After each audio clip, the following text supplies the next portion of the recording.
Hey everybody, what's going on? This is your boy Pablo, aka my favorite grandson, aka the bearded wonder, man of 1,000 names, Mr. More AKAs in HBCU, Pinkies up, and we are here with another wonderful episode of Thursday Night Live, where we bring you the best hour and 45 minutes of your life, and that's word to Mundo. And as you can see, we have a familiar, unfamiliar face, depending on who's watching. Sir, introduce yourself. Well. Good morning, good evening, good afternoon. Whenever this message reaches you, for the people watching and remember me. Oh, snap! Who is I this think man? she know who's perfect fucking timing.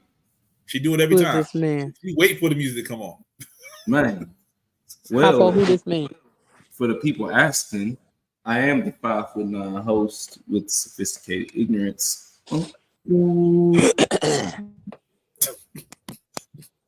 All right, we're gonna just stop it there. Good. You gonna talk spicy and turn on the camera? Damn, it's like that. I just got home. I feel you. Alabama, with Alabama in the building.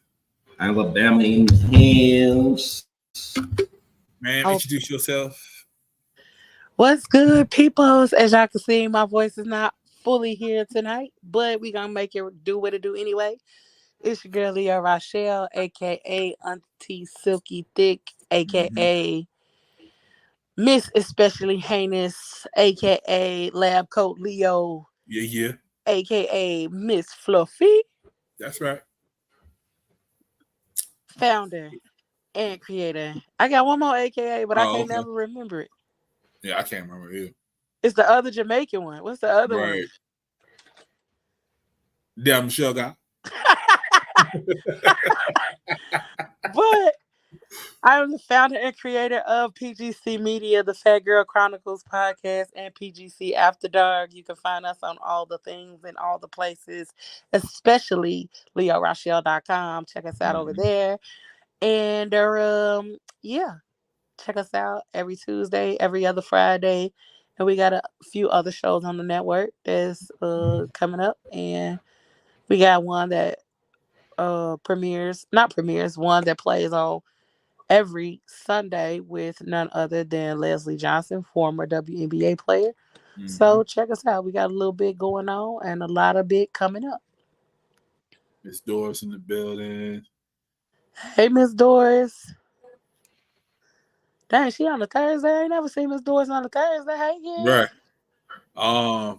Leo ain't telling y'all she found somebody else who she daddy short soon. That's why her voice sound like that. But it's all man. Good. I wish. I wish that was the reason. Y'all know I started working with the little people lately, so them little people germs will take a grown. Yeah. They will take a Goliath size motherfucker down. So yeah, them little people germs then caught up with me. Okay.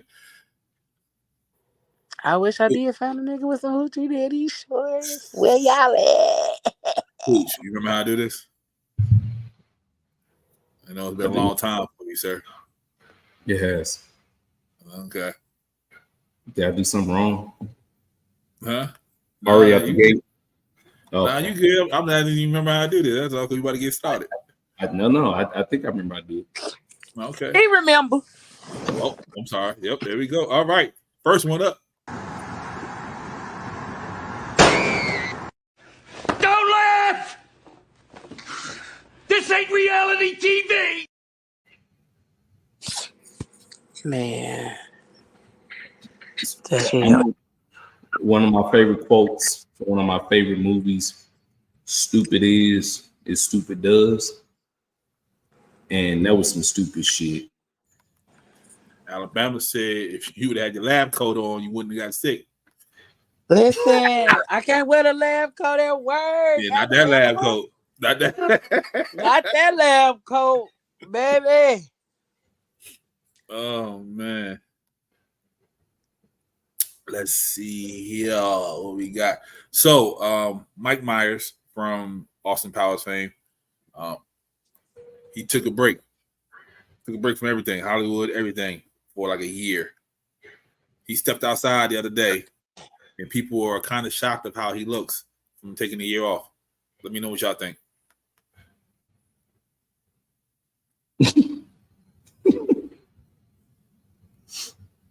He like one of his characters from Austin Powers. Bro, why his beard look like my ball sack after that 2 week? Man. You know, when you start get that stubble on your ball sack, you know what I'm saying? No, I don't know. No, You don't get stubble on your ball sack. I don't shave my balls back, sir. Oh, I forgot you a little older than me. You ain't in that generation. My fault, my nigga. Me's apologies. No, boy.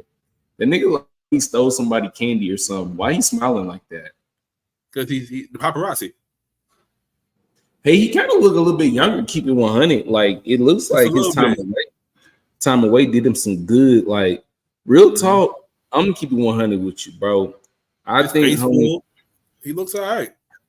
I think homie is a legend, right? I think he a legend. But he needed his break because he was going out sad, bro. Like, you know, so good for him. Don't make another Austin Powers movie, though. But good for him. He might. He better not. I think he looks like a man who is deciding that he don't have to live up to a standard no more. He free. I could do what the fuck I want to do. Yeah. I healed. I didn't got myself together. Bow tie crooked. See, he don't care. He free. Yeah. And he chilling. Like, people be having this unrealistic expectation that people not supposed to look older or none of that. Like, bruh, people are gonna look older. They not gonna look the same as when they came out 20 years ago, 30 years ago. Like, leave people the fuck alone. Let them age gracefully. Let them age, because y'all keep thinking people still supposed to look 12. That part. You don't look the same. The fuck? So why we got to? And aging is beautiful. Stop. Let's stop with that narrative too.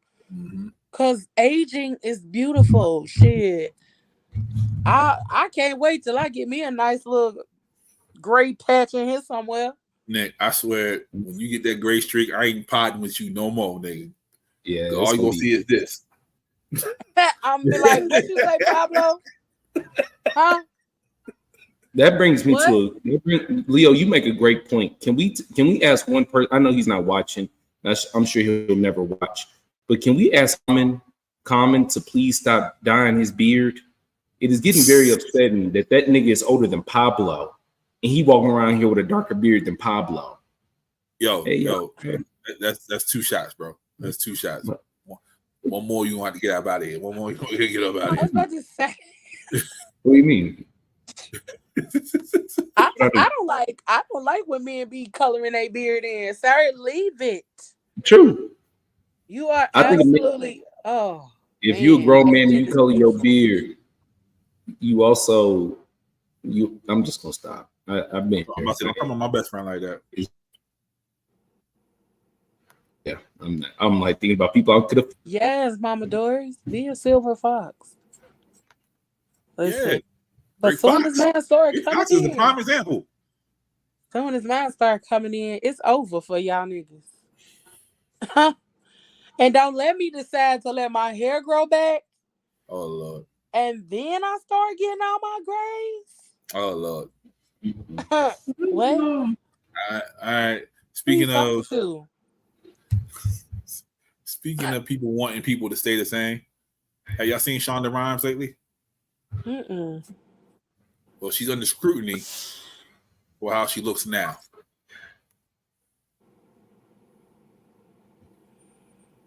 They said she couldn't do it by fuck good. So she couldn't do it by herself.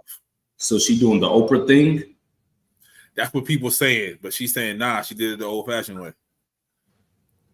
Oh well, don't worry. Time will tell, and it will show. Bruh, like she got the Netflix deal. She got money to get a trainer. Like she can do it. And y'all, you know what be killing me, right?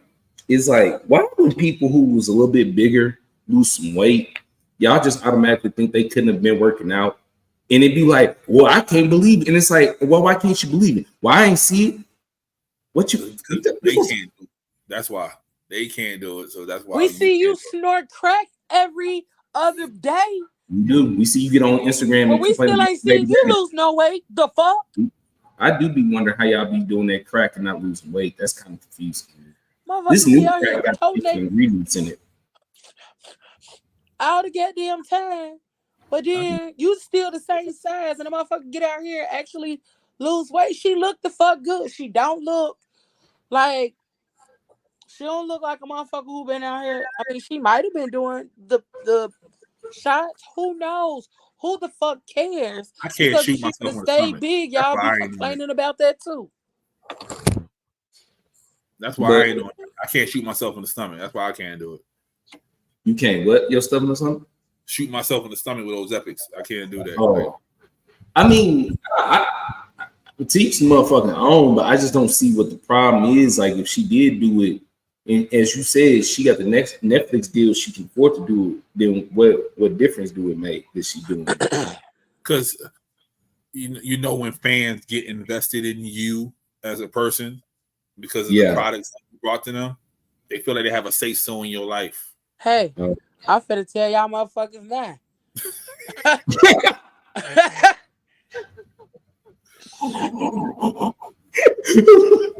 Don't even get too invested, because y'all ain't finna have no say so.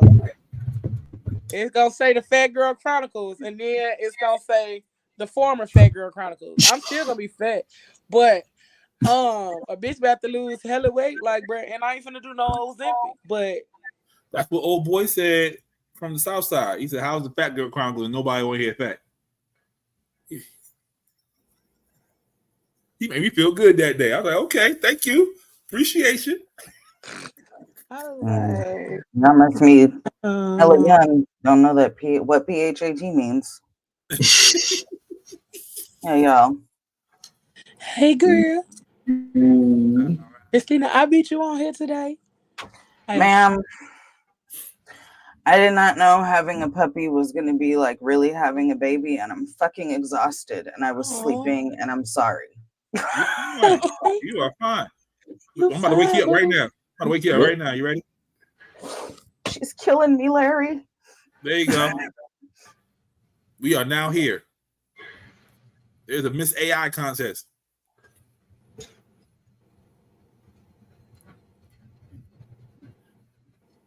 Why y'all quiet?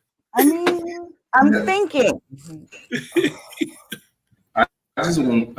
So the creators win $20,000. Yeah. So you For make the greatest AI woman that you can make. So this gotta be some shit who creates the best prompt type shit, because what? Hey, I'm sorry my brain went to this place, so forgive me, especially ladies on the show. But porn finna get real fucked up. Mm-hmm. Who? What? It's already there. Oh, porn? Porn. Porn. Crazy. Sorry, I thought I was on the clock place. I said corn. Yes, it's a coders. It's just for coders. That's it. Yeah. Well, and that's what I was gonna say was really, if you look at it, it's for digital designers. Yeah. And it's a specific thing. So yeah, it might seem strange from you looking at the picture, not knowing that that's AI, but in its own setting, actually knowing what it is and creating that, and that being the isn't everything? Yeah. And that being the nature of the contest, depending on how you look at it, it really ain't that weird. Mm-hmm. Yeah, people just want to better themselves. This is back with the Shonda Rhimes picture. Oh yeah. Yep. You know, on YouTube. And she didn't have no extra skin too. That's what makes me know she did it the right way. She don't have no extra skin. It's all tight. So she did it the proper way, or she got surgery real fucking fast. She was out. If she did have surgery, sis was out here in a fucking. Mm-hmm. She was in a isolation like a motherfucker. Okay. All right. Here we go with the bullshit. Man kidnapped woman, went to jail, kidnapped her again. Florida man, surprise, surprise, kidnapped this woman 2 years ago. Let him out on parole. Stayed out for 4 days. Took this woman again, ex-girlfriend at this time. First time she was the girlfriend. Now she's the ex-girlfriend. Kidnapped her again. I seen this happen though I saw that happen on Law and Order. It was a dude who raped a girl from the time she was like 16 up until she was older. Yep. And she never knew who the man actually was, but he kept being the same person. And He she kept remembered finding her and because raping her. I remember that. yeah, that because he would episode say too. certain stuff to her and she knew it was him every time. Yep. Yep, I remember that one.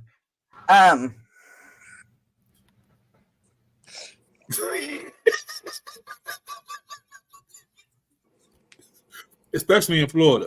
She could have got a gun real quick in Florida. Ain't no way. Man. I Hey, totally T-Rod. lost my train of thought with that one. We were talking about Florida man. He got out and kidnapped her. Oh, I know what I was gonna say. I choose the bear. That's what I was gonna say. Why is women choosing the bear? Because the man got caught, went to jail, got out, and 4 days later came and kidnapped her again. That's why.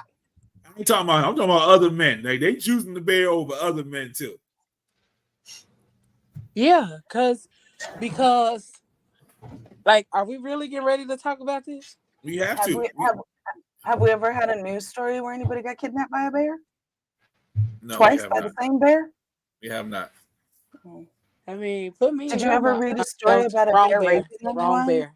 No, Wrong bear. no. Actually, I saw a video where a lady said, "No, you go away," and the bear went and turned around and ran. And I also saw a video where a bear picked her ass up by his mouth and started shaking her like this and shit. Oh yes, it's very, very possible. However, typically, if you don't fuck with the bear ain't gonna fuck with you. If you shit in the bear's house, the bear coming looking for you. I mean, not necessarily. Are we? I just want to say, in regards to that conversation, Could like they keep possibly asking, be. why do women? What he say? Y'all choosing the bear, but what? But some women is bear traps. Oh, you're one of those. You gonna argue with women about their hypothetical choice about why they'd rather choose the bear. Gotcha. See, you won't get caught. That's all I'm saying. The bear gonna give you a second chance. After it kidnaps you, which has never happened before. The fuck? Shit, y'all know how many? But I think a lot of the realization is that people fail to understand the women's point of view, because a lot of times you could say, "No, I'm good. No, thank you. This, that, and third, or whatever," and niggas will persist on trying to get your number, trying to do this, trying to do that, and you got a video for that. You could gently say, "No, thank you. I'm good." Blah blah blah. And it's been so many instances where women have tried to be nice, tried to let them down kindly, reject them nicely. No smart remarks, no none of that.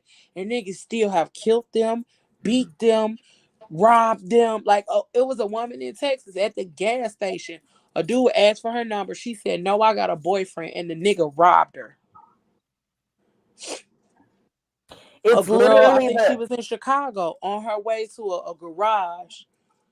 Dude asked for her number. She said no. The nigga raped her and killed her, and she was found in her car in the parking garage. Like, a lot of times I think men don't fully understand that we be scared of you. We more scared of y'all than we are of a bear, because a bear, it's in his nature to do shit in that way. Like, y'all want us to be like, "Oh, okay." Nah, bruh. Like, I get it, but no. Like, I get niggas the wrong number all the time. Like, y'all might be like, "Lee, ain't nobody gonna do shit to you." I don't fucking know that. So I get niggas the wrong number all the time. They will get my Google Voice number. They'll get any other number but the right one. Most of the time. Unless you find that you got on Hoochie Daddy shorts, you might get the right number. But, nah, I'm just playing. See, He was on a roll. It's a for Leo. real. It is a for real thing that we are really out here nervous most of the time because we don't know what type of response or action that we are going to receive simply saying by simply saying no. And I get it, like you might not like the analogy, but it's still our reality. So 3 things. Number 1, I didn't mean to start this conversation. I was merely being a smartass. And of course, that comment, because of what's going viral, was just a comment. I didn't mean to start this conversation. Number 2, add to all the scenarios that Leo just gave you. I watched a video literally today where a woman thankfully had her ring cam facing her when this happened, but she went outside and sat down on the stairs in front of her apartment building. She was just sitting there drinking coffee or whatever. And some dude approached her and started trying to touch her. And she was like, no. And you could hear her yelling, back the fuck off, back the fuck off. And he would like move back. But then he came back. This nigga came back 3 times. 3 times. And literally, it wasn't, don't talk to me, blah, blah, blah. No, he was trying to touch her and she was pushing him away. 3 fucking times. All she was doing was sitting on the stoop in front of her fucking apartment. And it was all caught on the ring cam, thankfully, because what if there was no camera? Because clearly the nigga wasn't taking no, back the fuck up off me, get away from me, which is what she was literally saying as an answer. And thirdly, ridiculous scenario or not, the question that was asked and the purpose of the question, like Leo said, was to get you all to understand from the woman's point of view, if you're thinking about something, this or this, like any of the other shit that George puts on here that I always fucking hate. Which artist or which whatever. It was a fucking which one do you choose question. And the fucking point is when we see a bear, we know to leave it the fuck alone and don't end up fucking dead. That's the fucking point. I catch a stray though. That's what I want to know. I was just saying, you know, the this or that, because they're ridiculous analogy. It wasn't an analogy. They asked us which one. Which one would you rather? Sorry, you didn't win. And there's reasons why. Oh, hold on. Here's another point I want to make while I'm on a motherfucking roll. The worst fucking comments I've seen is on one of these videos where one of you men is trying to tell us we're being ridiculous about our choice. And then you get in the fucking comments and women are like, you know what the difference is? If I report that I was attacked by a bear, someone will believe me. Fuck y'all. We choose the bear. Oh, I just thought about this too. I was driving Lyft based on that, like that story Christina was telling. Triggered a thought. Right. What I do, Alabama? I wasn't coming for Pablo. Hi, Alabama. And whoever that other person is in the comments, I'm trying to let them know it's not that ridiculous analogy. I am. And I was driving Lyft. Pick the dude up. He got in. We take off. He like, oh, you cute. I'm like, thank you, appreciate it. We driving. Nigga gets to talking. I'm having a conversation with him. This nigga reaches up, tries to grab my face and turn it so he can fucking kiss my face. I said, get the fuck off of me, bro. What is you doing? Don't fucking touch me. He like, what you mean don't touch you? Sir. First of all, your fingers smell like cigarettes and ass. And secondly, why did you think it was okay for you to touch me? First of all, I'm driving. And then secondly, why did you act shocked at my response? You are a passenger in my motherfucking vehicle. Sit your ass the fuck back. Relax, enjoy the ride. And then after I said that, he still act like he was shocked. I'm like, yeah, don't do that shit no more. Or I'll put you the fuck out. He got it together, got on the phone with some girl and got to talk about all this money. And I'm like, you think that's going to make me change my motherfucking mind? I said, sir, don't do that shit no more. Because I will open the door for you and hit the gas and let your ass roll out down 38th Street. Please do not touch me no more. So perhaps y'all don't know what that's called, but that's called assault. That's sexual assault. He physically put her hands on her. He physically put his hands on her and tried to kiss her. That is technically sexual assault. So now, not going too deep, Leo, but when you look at the fucking statistics and everybody's like, pretty much every woman you know has been sexually assaulted or sexually harassed, possibly even raped. But how many people get mauled by a bear? I said that. I mean, I won't tell no specific anecdotes and I won't get too far into it, but in my lifetime, I don't know how many times I've been sexually harassed, but I've been raped twice by people I knew. So we can move on. I choose the fucking bear.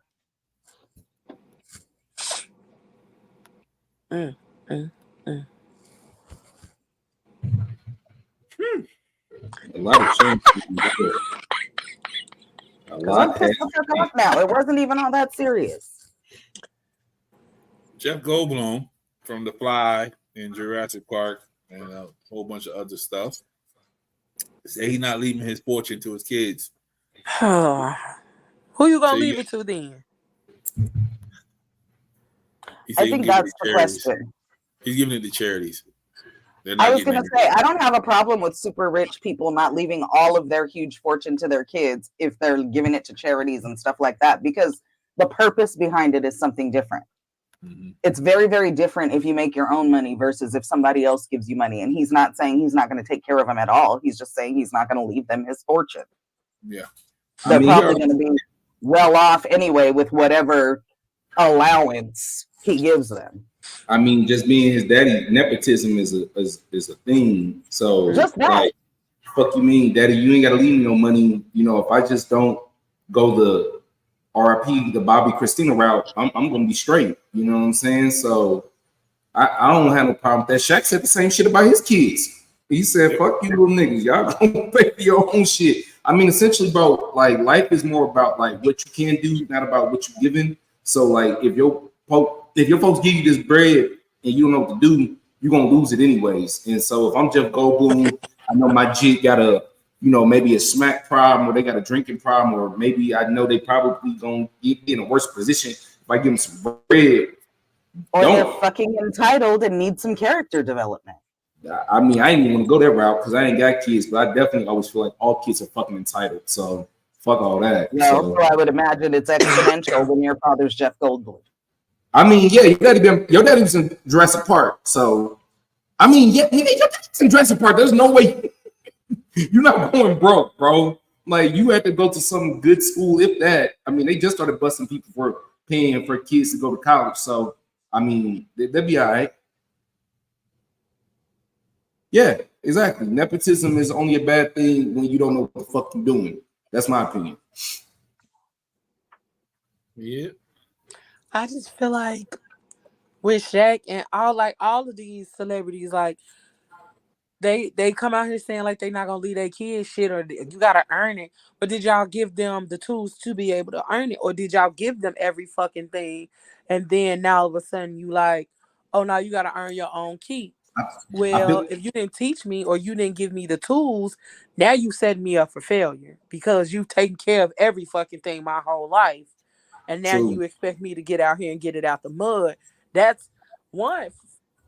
I mean, people might be like, what the fuck you mean fair? Life ain't fair. But that's not fair because you've already set the tone for the life that I thought I was going to be able to live. And now you expected me to get out here and get it out the mud. I've never worked a day in my life. I don't know what work looks like. My daddy been Shaq my whole life. So there's a certain level of shit that I just expect to happen. And you can't blame them for the entitlement either. I mean, the entitlement is more, and just from my point of view, as a motherfucker who have to deal with people who's entitled, I feel like entitlement, like real entitlement, comes from like actual talent and experience. So if you just an entitlement motherfucker because your daddy was somebody, it's like really hard to keep that bubble even going past your own father. You know what I'm saying? Because I like even like unless your daddy died, you know, he gonna cut your ass down. I'm like, no, bro, your entitlement shit gotta go. You fucking up my business. So I don't really think that people that say this type of shit have kids that are entitled because they already know it's gonna put them in a position to have some bad press or some goofy shit come behind it. So I think you already know what's up. Like you probably been telling your kids for years, little nigga, get ready, little nigga, because that ain't leaving your shit, you know. And when I start saying this in the public, I probably have been telling you this your whole life. Like this ain't no bombshell. Like them little niggas didn't just out yesterday that daddy ain't leaving them nothing in the wheel. Like I'm pretty sure Jeff Goldblum probably finished Jurassic Park 3 and was like, right. Nah. But that's also like Shaq. His kids do stuff. Like I think his daughter play basketball. Yeah. Well, too. Yeah, I mean, essentially, Shaq, though, I never thought that him telling us that he wasn't leaving his kids nothing was really making them broke. Because, like, work ethic wise, you don't see your daddy work like Shaq and think you're going to just keep bread. That's just my opinion. You know what I'm saying? Yeah, that nigga Shaq. Because that fool does everything. Listen, Shaq, doorbell. I did not know all the shit Shaq did until one day I was having TT time with my nephew and we watching some shit on YouTube. And I'm like, Shaq, like 4 Jamaicans put together, like the fuck?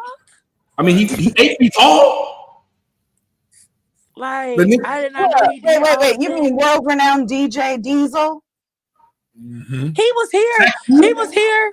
He DJ a thing here for All-Star Weekend. He owned Forever 21. The nigga he does all kind of shit. Mm-hmm. Yeah, like I mean, it's more about like I don't really think your pop got to physically lead you a damn thing. I don't think your pops got to physically lead you a damn thing. I just feel like your pops do need to give you some type of work ethic or type of like, you know, positive input. Like, what the fuck your pops gonna leave you is irrelevant if you don't know how to work the shit. You feel me? Exactly. Because I was gonna say Snoop Dogg could say he ain't leaving his kids shit either. That motherfucker's another one who does everything. That nigga everywhere. I've been looking at like foreign commercials and shit. That nigga do everything. Listen, Snoop got Skechers. Snoop does everything. Skechers, Corona, cookbook, between him and Shaq, everything's covered. Like everything. I'm like, that is the level of doing every fucking thing and nothing. That was that video. T-Pain made a video. I think it was Snoop that sent him a freezer full of ice cream. And T-Pain was like, man, just stop. You doing too much. Why the fuck are you sending me a freezer full of ice cream?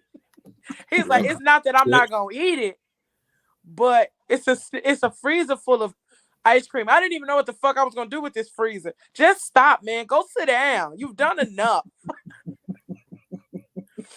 It was just the funniest shit because he was like, bro, you've done enough. Leave it alone. Yeah. But that's how I'm trying to be. Not to that extent, but to that extent. Like if God opened the door, baby, just give me a toe. You ain't even got to give me a whole foot. Damn it, give me a toe. Okay. I don't know what this is. Hold on. Oh, that ain't the video. I wish it was the video. That's the funniest video ever. If I ever get rich, I'm acting just like him. Oh, let's see. Do I have the video? Make sure I have the video. Nope, don't have it. Okay. So basically, he just got drafted. And that's his first press conference at a draft. And they're asking him, like, what kind of coat you got? He said, oh, man, I got this from Macy's, man. They come in like 4 or 5 colors. They like $30. You got to get them in the summertime because they cheaper. Like, he was dropping like frugal game from the jump. I was like, he going to be all right. He going to be all right. Because just like they say, rich motherfuckers will pick a penny up off the ground because they know all that shit adds up. Period. Yeah, definitely multiple incomes. At least one passive just chilling. I mean, you don't have to have all the streams of income. You can leave some for other people, Shaq and Snoop. But I'm just saying, you know, you do have to have they got them. They saw the TikTok and they heard him need 7 streams. He's like, oh, okay. He's like 7 times 7 times 7. Hey, bruh, you You got, can. you got billionaires who hoard money, and you got some very successful black men who hoard work streaks. Absolutely. Man, I'm like, every time I look up, Snoop in a fucking commercial. Yeah. Yeah. Mhm. He was at And then that WrestleMania. nigga They did, gave him $1 million to be at WrestleMania. that nigga did that whole press release talking about he going smokeless. And it Bro. was about the grills. Bruh, Exactly. what? Hey, it made me look at the ad They because I did. was like, wait, what? It was on CNN. It was like Yep. Snoop quit. So Him quit smoking was on CNN. That's how you That's know you're why. important. That's funny as hell. But But to everybody me, knows that's Snoop fucking about to be genius smokeless. marketing because we all were like, wait, what? And we all went to see what it was about, right? It's Yeah. genius fucking marketing. And he let it breathe. He put it out and then he let it breathe for like a month. Everybody was like, what the fuck is going on? All right, let's get back into the shenanigans. The shenanigans.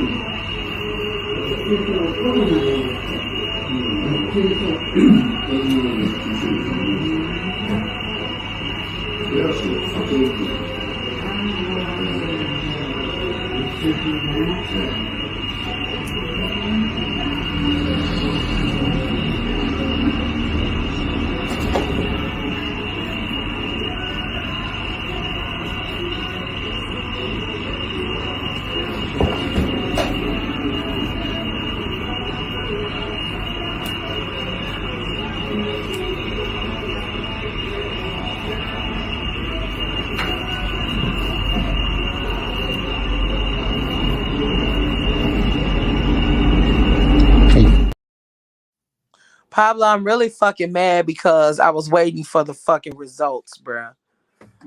I thought he was finna comb this shit out and put a do-rag on it and make it look like he had waves or something. And was this a white man or was this a Chinese man in the chair? I think he was Asian. Asian. But And I've why the never had fuck y'all Carol's using before. Marcel's? Isn't that hot? Oh, I'm sorry. Does she need to eat? She probably does. It's No, it's she hasn't. curlers. It's Hi, Marcel baby. You curlers hungry? for hair. Yeah. It's for their hair. That's what you get them black women get them tiny ass curls in their hair. That's what they used to use. It's definitely on point. He know what the fuck he doing. Mm-hmm. He kept pulling on my man's scalp What though. the fuck he doing? I want to know how that man was handling all that heat because you can't get too far, and the hair wasn't even long enough that whoever was holding it didn't even have to hold it for a minute. There wasn't no smoke either. Yeah, but white people's hair ain't gonna be able to take as much heat either. That's what I was about to say. But also it'd be a lot of smoke from our hair because we use products like spritz and oil sheen and high heat. Yeah, one shower is over though. That's why a lot of y'all bald head now. I don't even need a shower. If he go outside and it's foggy, that shit gonna fall.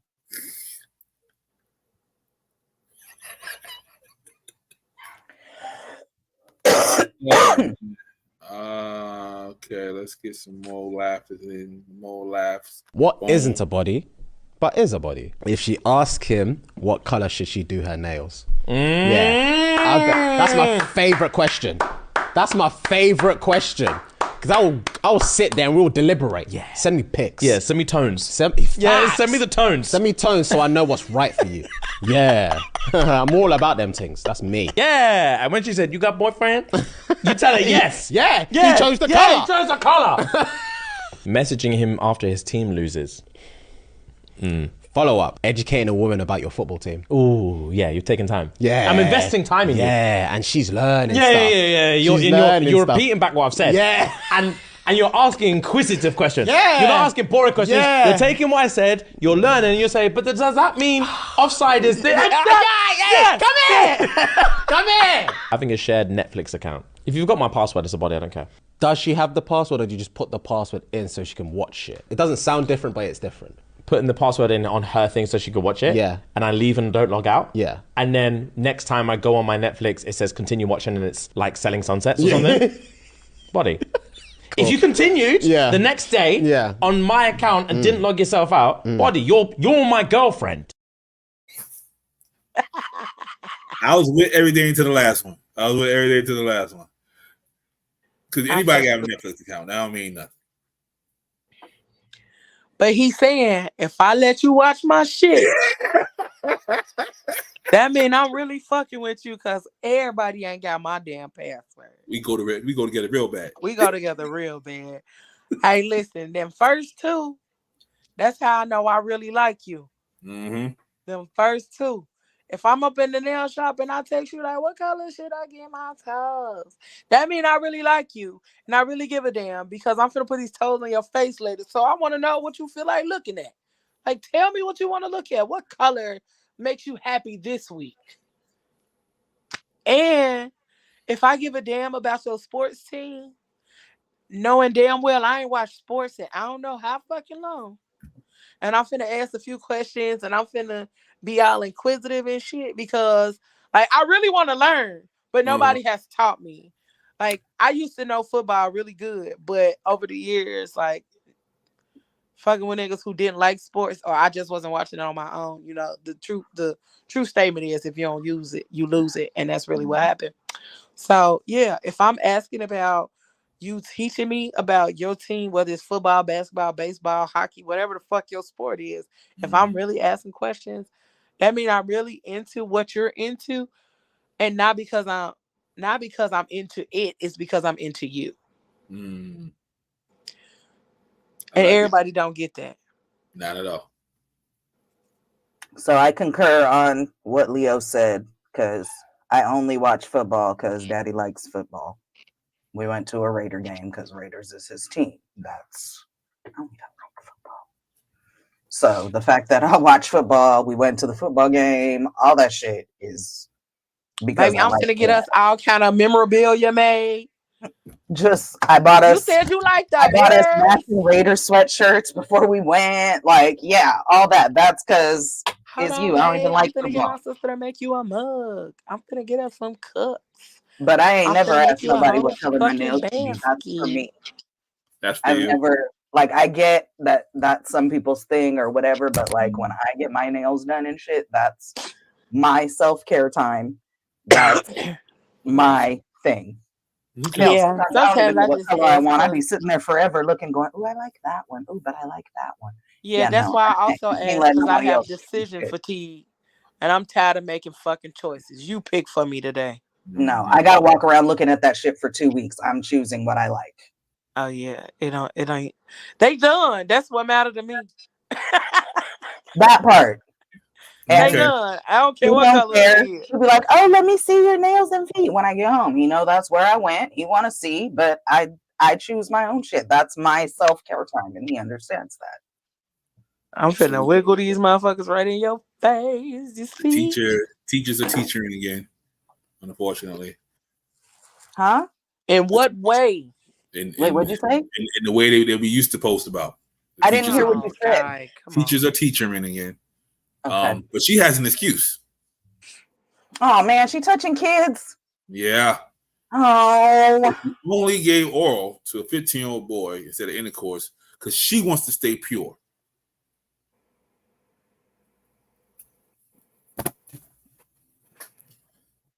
Because intercourse keeps people. They you know what I mean?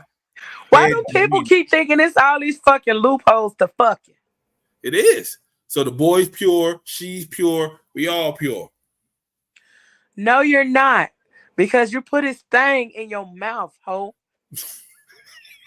That is a child. Period. Like, just the fact that you thought I don't not like sports. I just don't like football. Some people don't like sports, but yeah. Yeah, no. I like plenty of sports, just not football. Matter of fact, we be watching the playoffs. Like, I like basketball. I like fucking, and then, well, anyway, I don't not like sports. Anyway, I lost my train of thought. What were we talking about again? 15-year-old. Why the fuck are you touching kids to begin with? Period. Point blank. Why are you touching kids? And then as a teacher, it's exponentially worse because even if you work at the school, you don't even have to be a teacher, but if you work at the school, you're a mandated child reporter, period, point blank, immediately. So why the fuck are you touching kids? What is wrong with you? Your responsibility is to take care of those kids. They're kids. Wait a minute. Hold up. Those. Alabama, what? Explain that one, Alabama. Yeah, I thought. Please, we're all waiting. I'm stumped. I don't want to lose my train of thought again. I think YouTube is delayed, and so they responded to parts of the conversation a little later. Oh, okay. I know, but I was trying to figure out what, because we were talking about what would that fit? I don't know. And sports and the. Oh, I get it. His wife would kill the teacher, and he's bailing her out. Oh, okay, that makes got it. Okay. Yeah. Okay. Hold on. I mean, that kind of goes without saying, because I was right. Find out you touch my kid, I'm beating the fuck out of you. We all had a Rose Nyland moment right there. We like, huh? Alabama, you about to get kicked out of here, boy. You about to get voted off the island. Everybody was like, wait, what? You better get voted off the island, Alabama. Everybody had that look like. Explain yourself, Lucy. But now that we understand 100, we agree. Alabama, you know the age is different now. Like,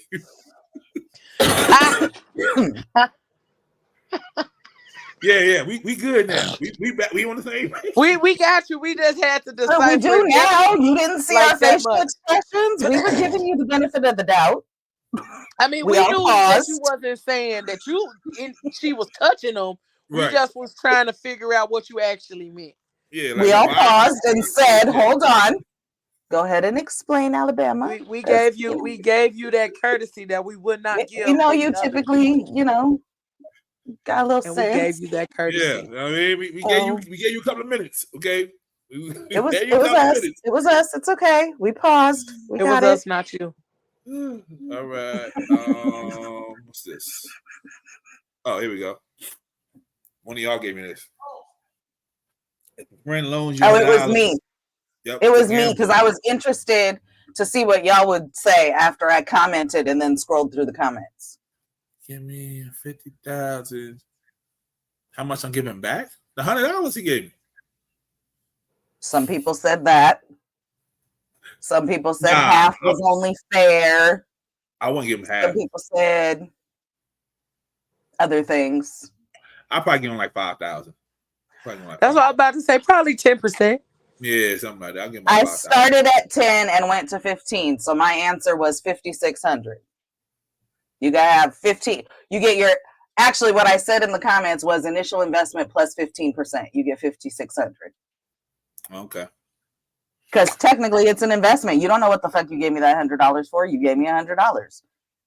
Yes, I won the money because you gave me that $100, but I was going to do whatever the fuck I was going to do with that $100 and then give you $100 back anyway. So anything over the $100 is me being generous because all I'm really obligated to do is give you the $100 back. Right, but they say you give money away if you expect it back.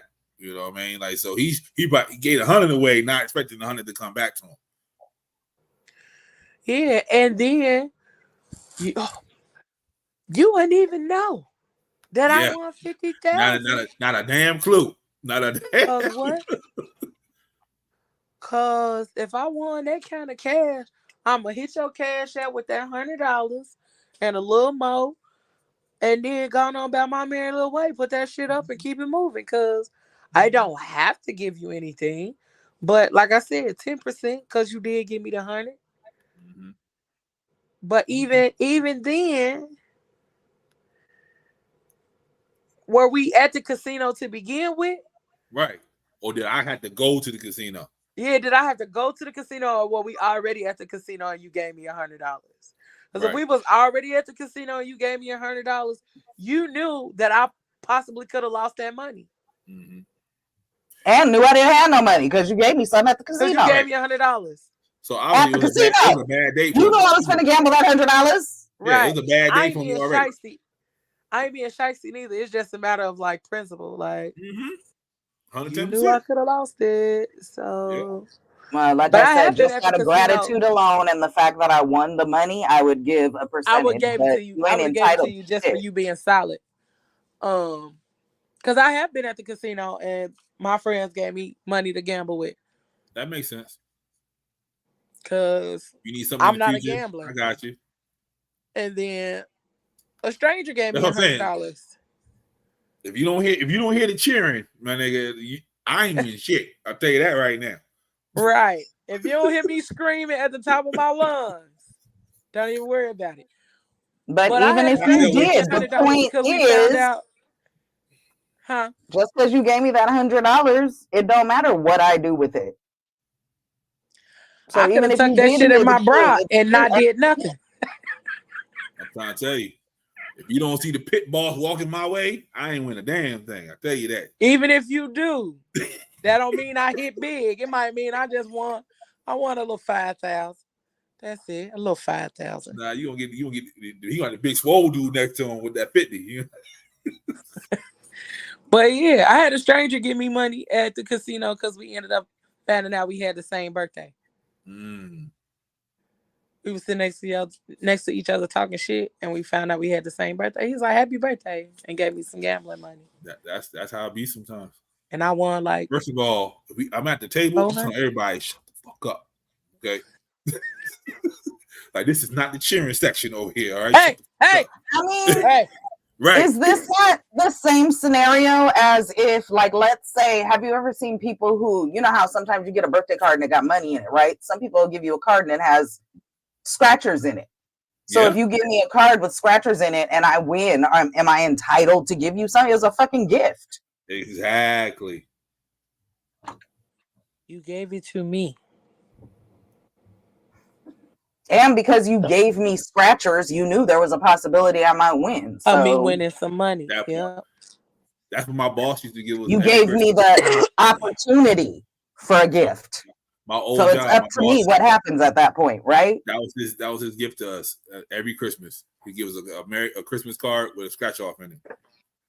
But he made sure it was only like $1,000 that you can. But that's also cheap. I mean, but even still, you know what I mean? And that's also because with scratchers, the dollar ones only go up so high. You got to pay more for the ones that risk reward. You know what I'm saying? He wasn't going to give everybody a $5 one. He was going to give you the $1 ones. You know what I mean? Like, right. But either way, also cheap as hell because you really didn't give us a bonus. You just gave us this fucking card scratch off with a $1. Yeah, well, how many grandchildren he got? Shit, you don't know. That $1 for each grandkid could have been a little change. You know how these people are. Alabama said if he won $1 million, he'll probably split. You're so generous. Yeah, he is. Yeah, he is. Because 15% of $1 million is generous too. Yeah, 50,000. And I'm not gonna get the whole million either. So you gotta wait till they take their taxes. Then I give you what I feel like you deserve from what I give. 50,000 not a lot of money in 2024. But after they take their taxes, what I'm getting, like 40, 38? 50,000? No, you probably walking out of there with 30, 32. Yeah, that's what I said. 30, 38. Yeah. Oh yeah. I'll stick to what I know. If you get anything, be grateful. It's mine. Period. And that's just how the story goes. Right. All right, next one. Bam. Absolutely. Go ahead, Christina. Yes. yes. All the fucking time. Pooch. You on mute. Okay, well, maybe not all the fucking time, but yes.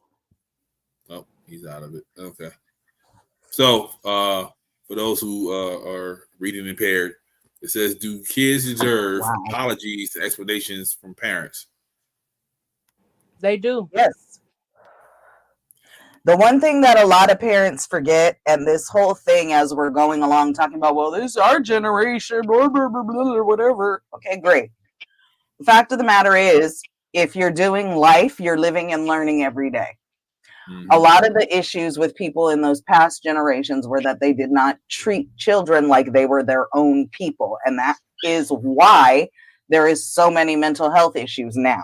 Because motherfuckers was raised not being treated as people, their feelings not being taken into consideration or dealt with, or teaching them how to manage big feelings, or all the 100 million things that we're not apologizing for and not explaining to our children. It's like we said about the money earlier, about Jeff Goldblum not leaving his kids no money or whatever. Well, is he also not leaving them any way to, did he teach them how to survive? It's the same fucking thing.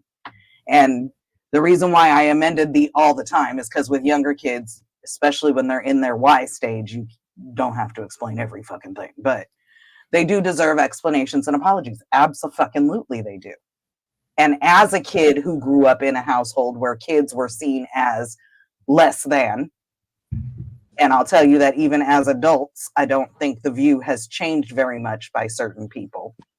It's very detrimental to the children if you don't talk to them, apologize to them, explain things to them. They are people. Yep. Me and my mom had that conversation. And you don't want to wait 44 years to start apologizing to your kids. So, because for some kids, it's too late. Me, I was in therapy, and that was part of my work. So I needed that apology, but a lot of other people, they're not even going to accept it. So, part of my therapy was I wrote apology letters to my children for things that I didn't apologize when. I mean, I did apologize to them and explain certain things to them as they were growing up. But as I explained, I grew up in a situation where even as motherfucking adults, certain people think that their hierarchy as a parent means that you're forever a kid and do what the fuck they say. So because I hadn't unlearned a lot of that shit before I had kids, I passed on some shit to my kids. So part of my therapy was to write apology letters to my children. Okay. Hooch? I mean, yeah, I think apologies are important. As a person who does not have kids, so I'm like, I guess I'm just somebody's kid in this position. I would say that maybe if you are a parent, please try to be aware that that apology will have a deeper impact the earlier you get to it. Because as a human who is still growing, I don't like calling myself a grown ass man because that implies like I'm like not gonna grow anymore. Still growing. You're not. Yeah. You're 5'7" forever. It's cool. What was that, brother? You're 5'7" forever. It's cool. Don't worry about it. We don't even address that type of negativity around here. Namaste. So I wouldn't even say like I'm a grown person, but I'm not a kid. So I understand apologies are like important and needed. I can just say wholeheartedly, your apology to me at 32. It's gonna hit a little different.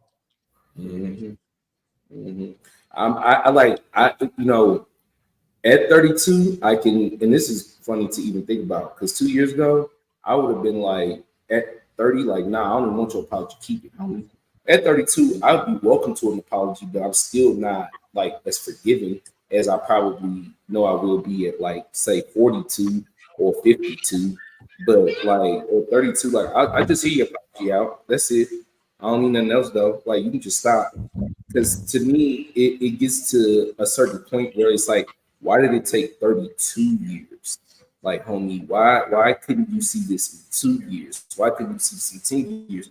Why didn't you, I was trying to tell you when I was 16, 18, 19, like, because to Christina's point, the only issue with apologizing parents is that and I'm not saying this was your experience with it, Christina, but I'm sure there was a point where your kid was trying to tell you about yourself, right? Like that's the terminology you want to use. They'd be like, well, that's the terminology parents like to say. It's like, you trying to tell me about myself? And it's like, no, I'm not trying to, whatever the fuck that means. I'm just expressing that I don't like it. What my experience is in this situation. So from therapy, I found out something very sobering about my mom. The age that I am now is the age she was when me and my brother was leaving high school, going into college. I'm fucking confused now. Okay. And I got a whole 29-year-old walking out in these streets. I couldn't imagine anybody with teenage boys by herself trying to figure out life. So that was my understanding what's going on in her. And she's trying to figure out what's going on in mine. Like, I didn't know that you needed me. I didn't know that she was going through all this other shit too. Like, get the bills paid, the mortgage, the lights, feed these two motherfuckers, make sure they got clothes. He's going to prom. You know what I mean? Like, I think that's the part, though. I think a lot of us forget that our parents were people before they were our fucking parents. And so as they are growing, as we're growing, they are growing too. And as we see right now at the ages that we all are, we see that we are figuring shit out every fucking day. Something new is popping up every fucking day. Something we did not understand, something that we learned it new. Some of us trying to find jobs, keep jobs, let go of jobs, find relationships, let go of relationships. Like, there is so many layers to this everyday thing in life. Like, trying to make sure not only that y'all eat, but that y'all can eat as much as you need to as growing teenage boys. Because goddamn. Yeah. And my mom, it was 5 of us. It was 5 of us. Right. And not only that, but like I said, we forget that our parents were people. And so even as they are growing, I'm getting ready to be 40. And so even right now, like, there are so many different things that I face on a daily basis, even our own health, like financially, physically, mentally, spiritually. Like, we are all trying to figure all of these things out. And I couldn't fucking imagine having a child right now. I can't even fucking imagine having a dog right now, because ain't no fucking way, boy.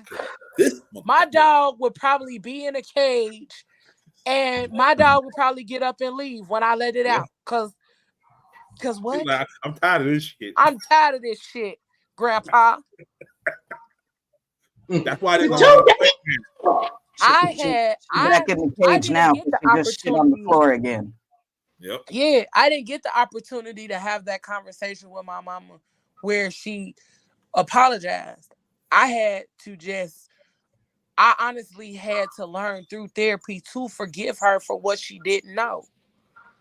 I had to forgive her what she didn't know, and I had to appreciate all of the things that she did in order to keep us where we were, because even when we saw days where the lights went on and all that, like, we never went hungry.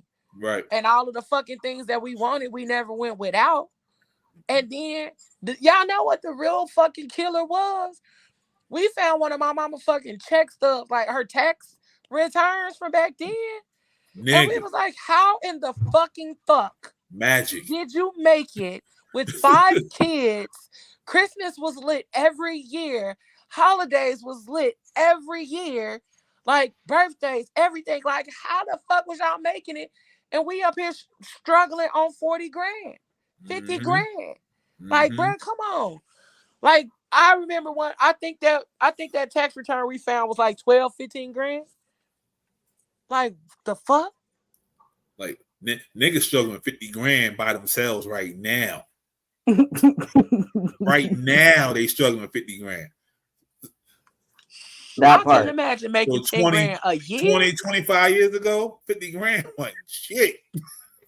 My oldest child had a birthday in January. Yep, that's and me. it hit me. Yeah, his birthday is right around yours. And it hit me that my child is now the age I was when I had a child. Mm-hmm. And trying to think about him having a child right now, and like, yeah, nah. Yeah. Like, that's the crazy part. That's the difficult part, bro. Yeah, like, I have a fond memory of my dad on his 29th birthday. He was the most miserable black man I've ever seen in my entire life. I get it now. I didn't. Like, he had 2 kids at 29 and he had no money. This is not what his life was supposed to be. He was just sitting there like at 29. I was like, he was thinking. He was trying to figure out where he was going to supplement the income from because he got shit to worry about. And I asked my mom, I was like, "Why are you so upset?" It's like, he's not upset, baby. He's okay. He's that's why daddy was always mad. Right. I hit 29. I was in a 1-bedroom apartment trying to figure out life. Let me have 2 kids at 29 and a wife trying to figure some shit out. I had a husband and 2 kids at 20. I got married at 24, and I had 2 kids by the time I was 26. He did too. He did too. That's why I'm telling you from experience. Your daddy wasn't mad. He was figuring shit out. His brain was constantly going because everything costs money, and these kids don't. And 2 boys too.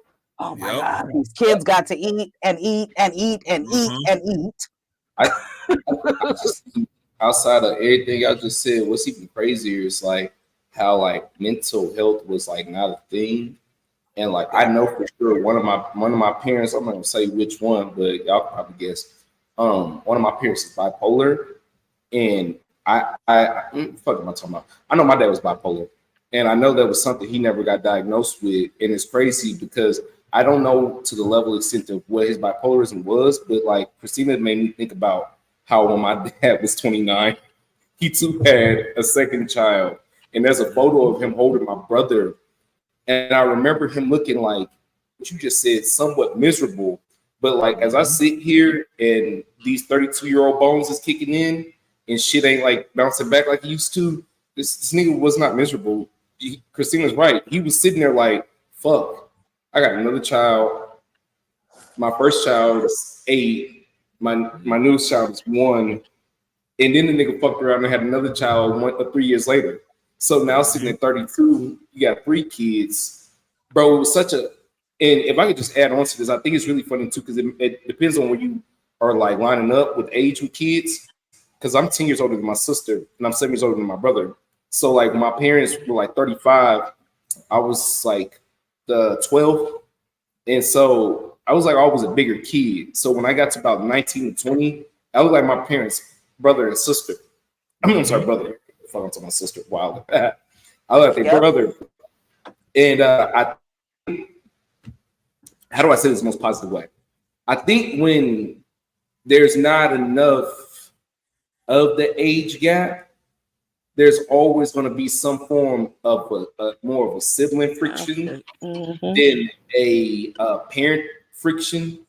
Because obviously, I'm cool with it now, but seeing in real time my parents be parents to my siblings when they were like my homies, whether when it was good or bad, like reacting like my homie in a good way, obviously has some benefits.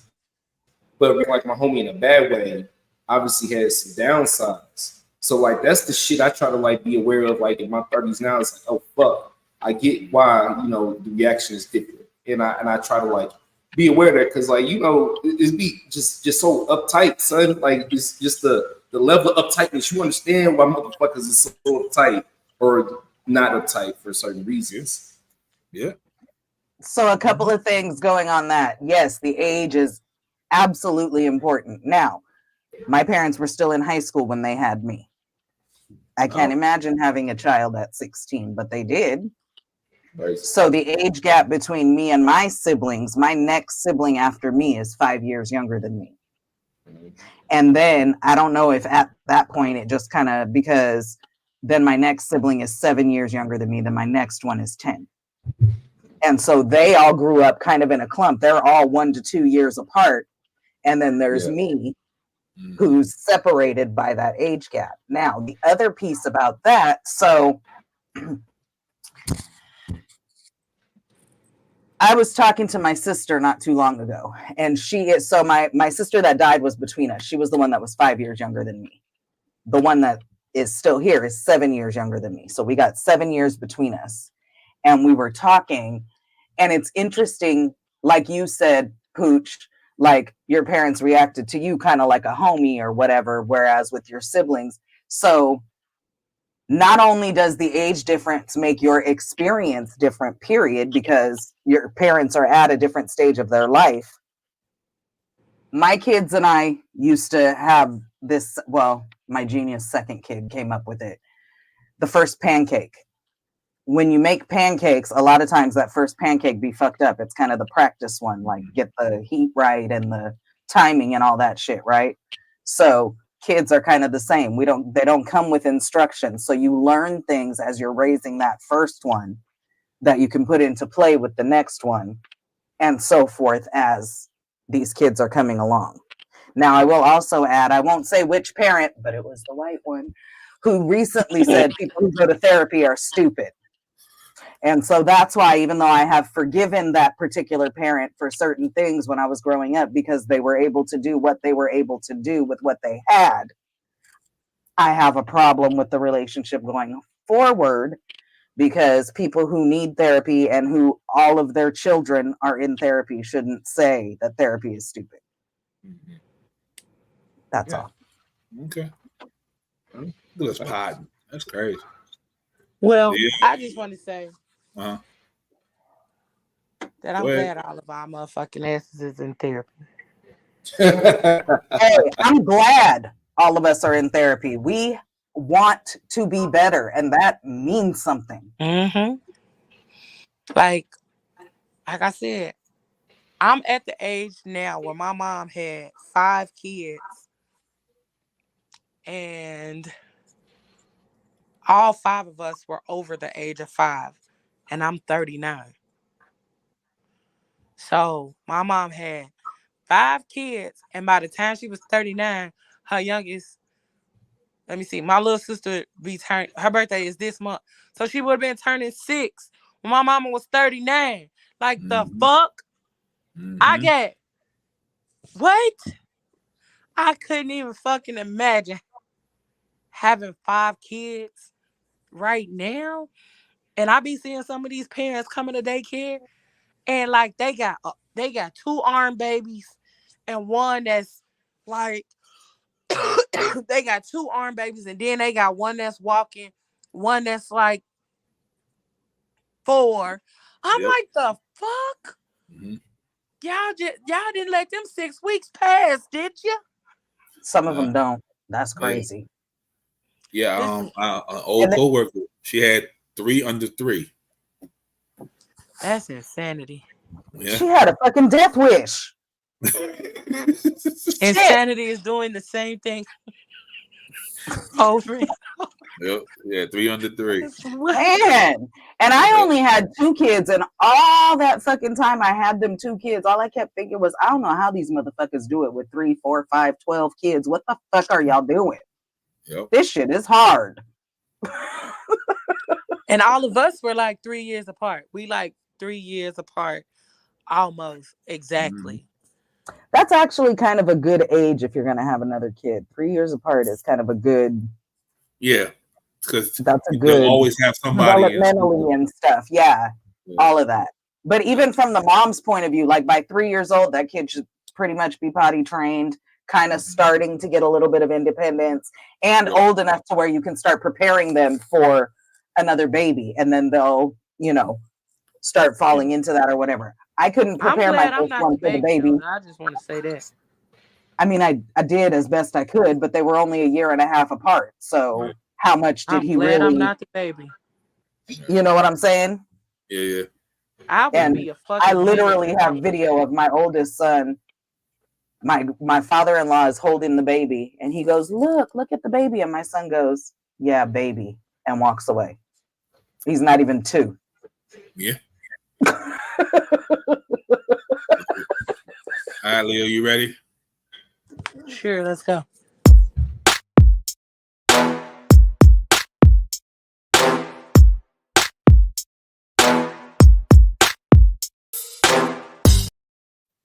See, my problem that I experience with a lot of men is that I'm so cool and I'm so down to earth, and I create this safe space for a lot of men to be transparent and to be vulnerable and to just be open and talk about any and everything, to the point that they start to friend zone me. Oh, that's happened to me too. Yeah, and that becomes a problem for me, because it's like, damn if I do, damn if I don't. You want a woman and you want a best friend. I'm here to show you that I can give you all of that, but then you friend zone me and you don't see me, and I'm over here like, hey, hello, I'm right here. I'm hearing you crying, I'm hearing you complaining, I'm hearing you talk about how you want this type of woman, or how I am, you know, you such a good woman, you so this and you deserve that. I'm right here. How am I being overlooked? But I think that when I create a space for a man to be that way, he automatically tends to friend zone me. Well, that's because men don't want to fuck up the qualities that they can't easily find again. So if you have something that I can't find in all these women, I might need to value that and keep this with me, instead of just putting you in a position, because I'm rotating through girlfriends. I'm rotating through girlfriends. These girlfriends are coming and going, but what we have here, I need to hang on to. And I can relate to that as someone who has experienced that. I often say, the person who gets the most of your vulnerability often gets the least of your love. Yeah. The person that you call in to cry with is not the person that you think of when you want to cuddle all the time. Yeah. So they don't want to ruin what they have with you or me. So they keep you there and rotate everyone else.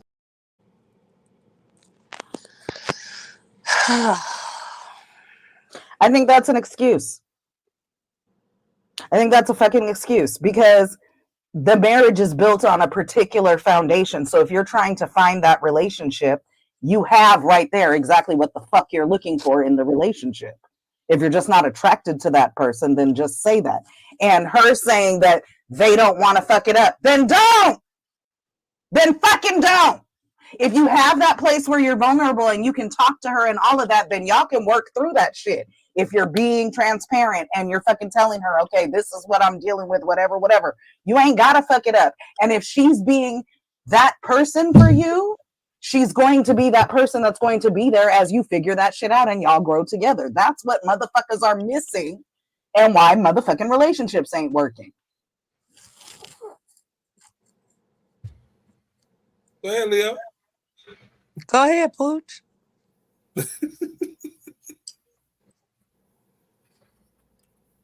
I feel like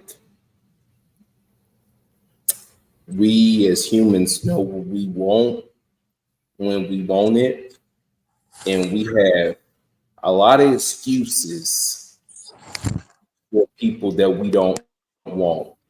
And I'm not saying these women are ugly. So let me just say this right now. But you don't have to be. You still can be not be somebody's cup of tea. His email address is Uncle Poochie. Listen, I'm not saying no women is ugly, but let me tell you something. What they just said was some shit you say to ugly people. Okay? I'm not saying no women is ugly, but the excuses, the good sister Christina just said here, because those was excuses. If you just ain't attracted to her like that, just say that. It sounds like that's what you because say. Because she's literally giving everything you need, supposedly. That's Christina. Your vulnerable safe space. But sometimes you can give everything that they need, and that's still not enough. No. That's some shit you say to some booger woog sugar footed that you do not want to be seen in public with. Come on, big red. Give it to me, Leo, because this is confusing.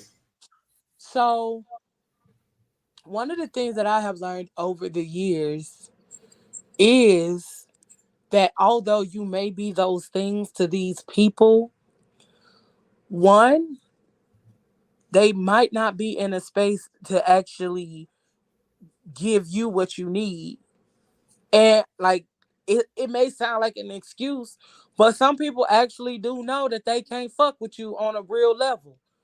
Like, I fuck with you, and sometimes people would rather just keep it as friends. Like, let's just be friends, and you could be my best friend. But it don't. Pooch, they ain't got to be ugly. And it could be that you're a good woman, but you're not a good woman for me, or you're not the woman for me. It don't mean that they ugly. It don't mean all of these other things. But also it can mean that this man ain't healed enough to receive you. It's a lot of different ways that you can look at it. But I know that it does become disappointing at some point in time when you do become that friend all the time. You become the friend. Damn, but if you know you ain't ready to receive what you know you want, don't that make you want to be better? That's the whole point. Like, be better. We make choices every single day. I was responding kind of viscerally off of what the second girl said when she was like, well, and they, you have all these things, and they don't want to mess that up. We make choices every motherfucking day. You choose whether to fuck your shit up or not. Miss Doris got a point though. Some people don't want to be the one that pull that trigger, but like, nah, I don't want this. So, well, yeah. And so, that comes with that vulnerability, that transparency, that communication, all of that stuff. If you can have those conversations, then yes, even though it's hard, you can pull the trigger and say it's done and explain why. Yeah, but this kind of thing, like I said, like, I'm usually that girl that end up to be the friend sometimes. But also, I think this is just my thoughts and my opinion, because I know I'm not fucking ugly, Pooch. Damn. Yeah, Pooch. calling me ugly, but some men would rather choose a familiar hell than an unfamiliar heaven. That's how I was my whole 20s. They will choose what is familiar to them because you, like, I know a lot of times, like, niggas be trying to come over this way, but I don't do drama. I don't do chaos. I'm not about to argue with you. I'm not about to sit up here and chase you or none of that. I'm going to give you so much room to hang your motherfucking self, and when it's done, it's done. But, again, a lot of times men pick familiar hells because something unfamiliar takes too much healing and too much work to be done. So I don't want to do that. Too much self-reflection. Yeah, too much stuff I got to do. Too much inner work that I need to do to be with a motherfucker like you. So I'm gonna just make you my friend because, and that's what I think she was trying to say, but it just didn't come out that way. But I'm gonna just stick to my familiar hell. And I'm gonna rotate all these bitches because fuck hoes get money. And, and that's what I feel like doing in my life. I don't want to heal. I don't want to be healed. But I do want a bitch cry moan and groan to you because although you exactly what the fuck I'm looking for, I don't even know that's really what it looks like. Right. I don't know the shit I keep saying out my mouth that I want. I don't even know what the fuck that shit looks like, even though it's exactly all the fucking things that you're doing. But see, here's the other thing too. If I'm your vulnerable safe space and you keep coming and venting all over me, I'm going to be telling you how your unhealed ass out here recycling girlfriends needs to fucking figure some shit out. So it's only going to be too long that I'm going to keep listening to that shit. Now, that don't mean I ain't going to be your friend. That ain't going to mean we can't still talk about other stuff and all that. But there's only so much I'm going to listen to you bitch and complain about shit that you're doing to yourself. Yep. But without trying to fix it. We talked about this Tuesday a little bit. People are scared to lose that friendship. So the man will look at you as a friend. He doesn't want to give you the woman status because he feels like he's going to lose the friend. They don't understand that level of intimacy. Like, people are fearful of that level of intimacy, that your partner is your friend. Gee, that elusive relationship that you're all looking for, that's where the fuck it starts. Yeah. I just but nowadays it's not like that. I'm just gonna go out and say it again, and this maybe it's just my opinion from my experience. But if you giving me everything that I want, because that's what she said, right? That like if she's giving him everything he wants, but he not seeing her as that, then you ain't what I want, boo.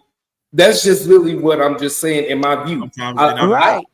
And that's why I was saying, if you ain't attracted to her, just say that. Be friends, because I ain't into you like that. I don't think that. Okay, now the ugly comment I said I feel like that's something you say to an ugly person. Meaning, in this point, if you wholeheartedly are giving me everything that I want, then I should want you. And if I am wanting you, I don't want nobody to want you the way I want you. So this extra layer of like he needs to understand shit goes back to y'all both make the point that this nigga needs to go figure out his life and go figure out what he needs to get done. Because if you can't see that you have a woman in front of you, you clearly have other priorities that are clearly not clicking in my head. I'm just saying, like, because damn.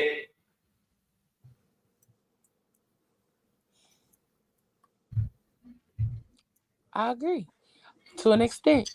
That again, I think it also goes back to the fact that like you could be everything I fucking need, but I just don't want that from you.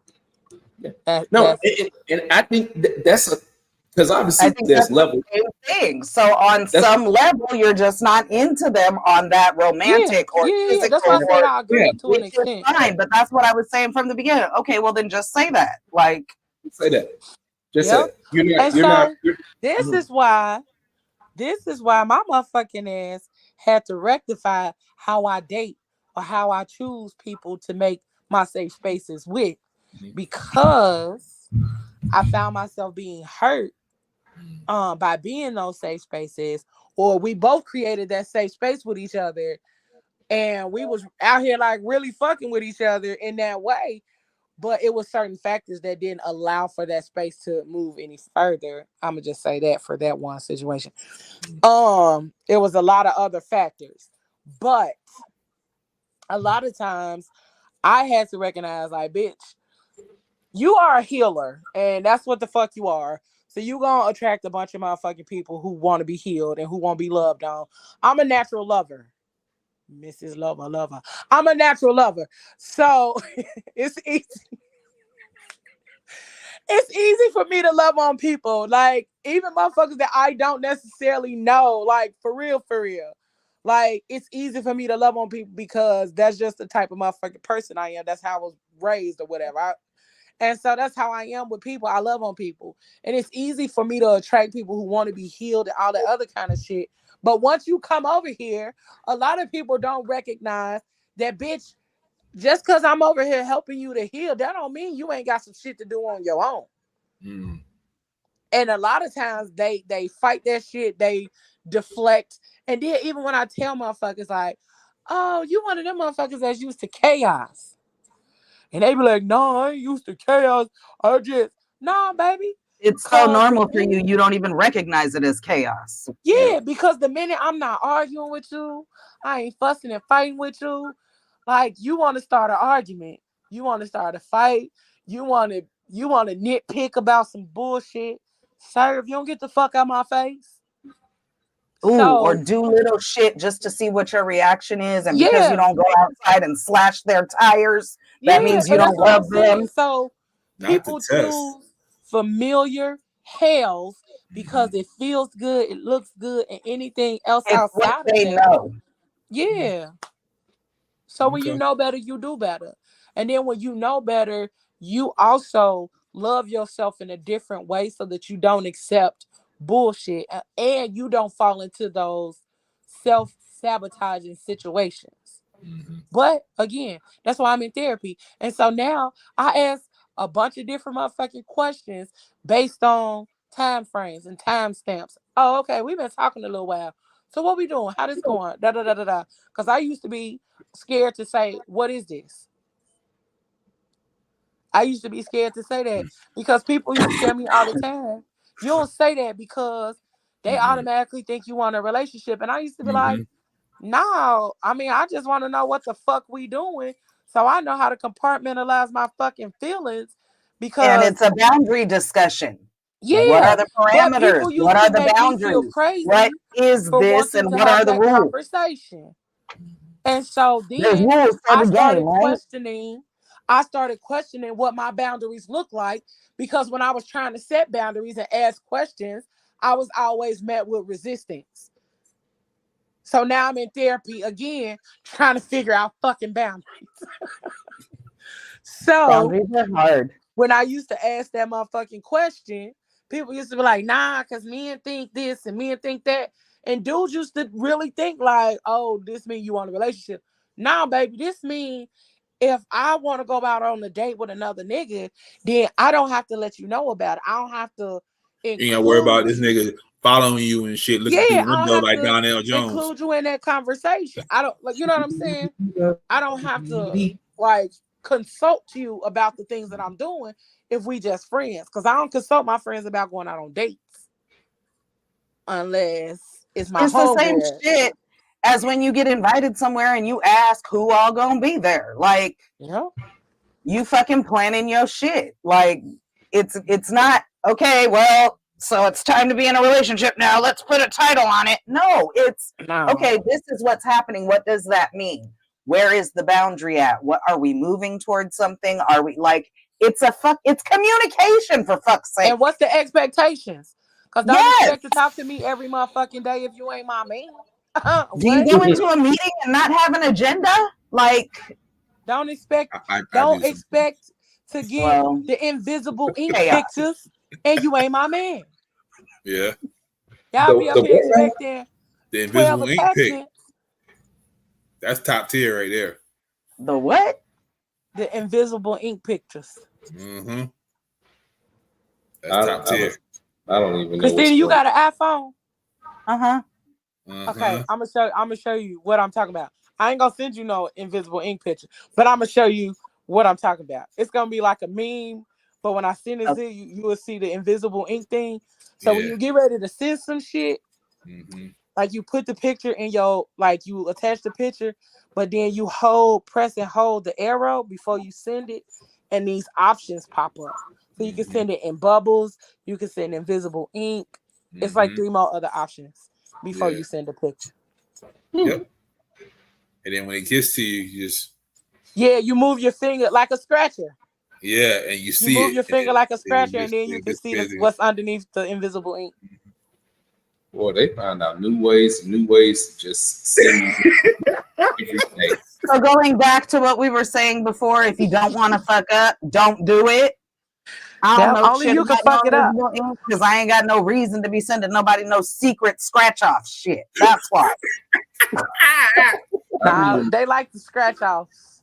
So I'm just saying, essentially, I just know that when I was just dating Amanda, she ain't had no problem telling me I like you. So essentially, that opened the gate for me to say I like her back, and then the rest is fucking history. So all this like needing to figure shit out clearly just says that you probably need to just go to therapy a little bit longer and get up out this woman's couch, Jody. Because I'll put Christina, you can't keep calling me and emotionally dumping on me and then telling me you want to take somebody else out. This crazy. This ain't no damn rom.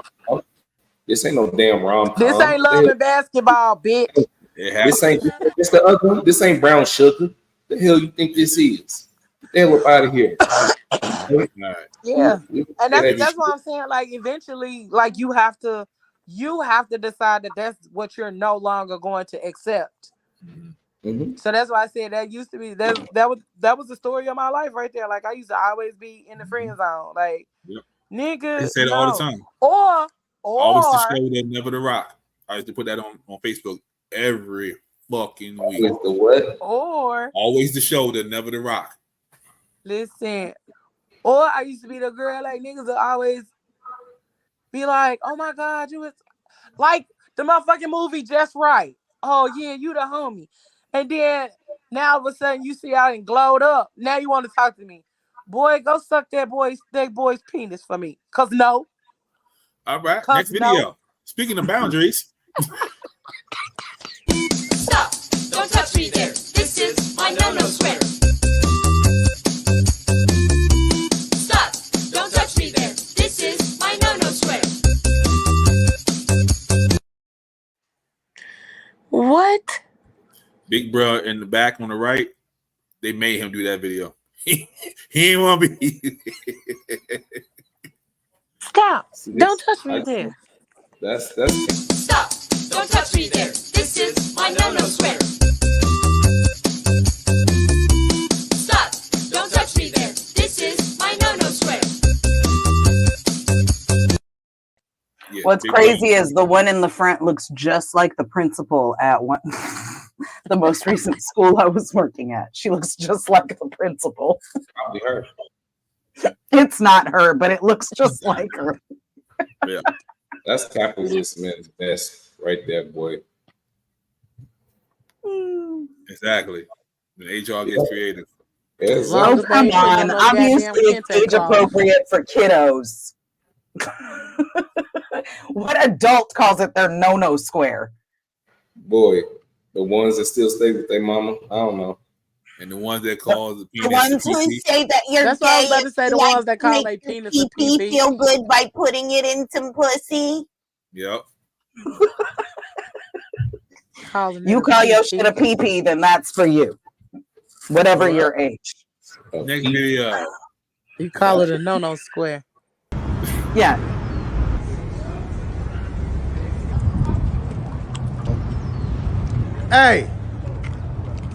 Hey, let me holler at you real quick. Who, me? Yeah.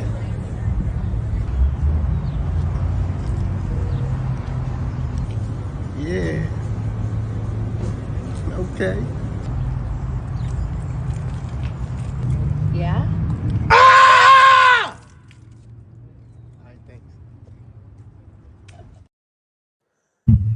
I would have punched his thick ass in the throat.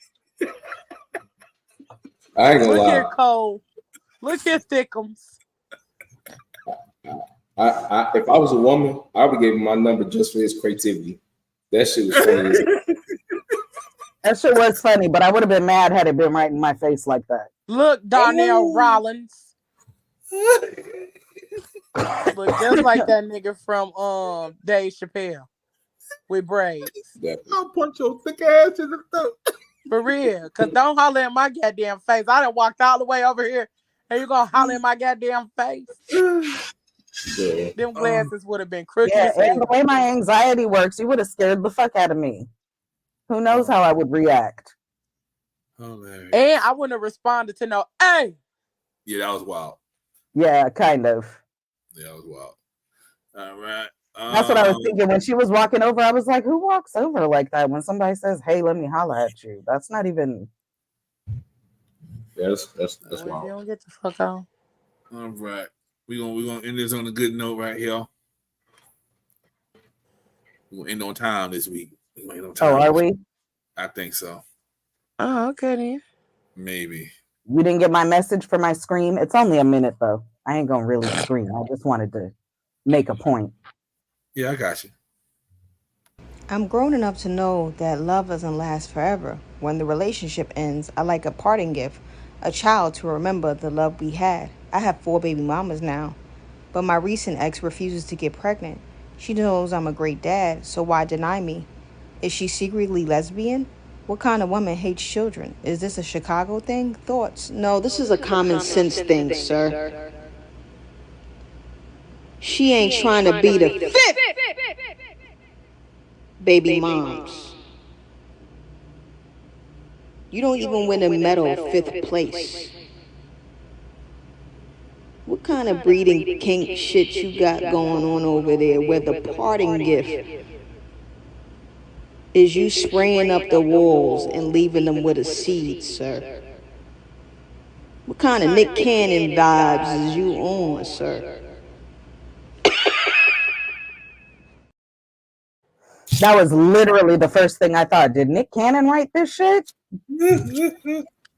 First of all, the nigga talking about a parting gift, like it's the centerpiece on the table from a wedding. Mm-hmm. Like what? What? I mean, that level of audacity already, but then to continue with my most recent ex refuses to get pregnant. Is she a lesbian? Are you a fucking idiot? Well, clearly. Hey, all I'm gonna say is, at one point in time, I don't know what the fuck where I was or what was happening in my life that I kept attracting these men that had like 6, 7, and 8 kids. And they was all talking about, oh, you should let me get you. Sir, for what? I said, no, cause I'm a selfish type of bitch. My baby not about to be number 9 and 10 on the goddamn roster. You not about to. You die, and now my baby gotta wait till all the money is dispersed from the first 9 before they get theirs. Sir, no. And they gonna question yours.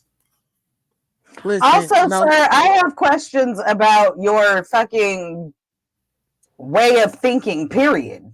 Like, you already got 8 other kids. How many baby mamas you got? What the fuck are you doing? Listen, I was asking all the questions, Christina, because I was like, why? What? Why do y'all think?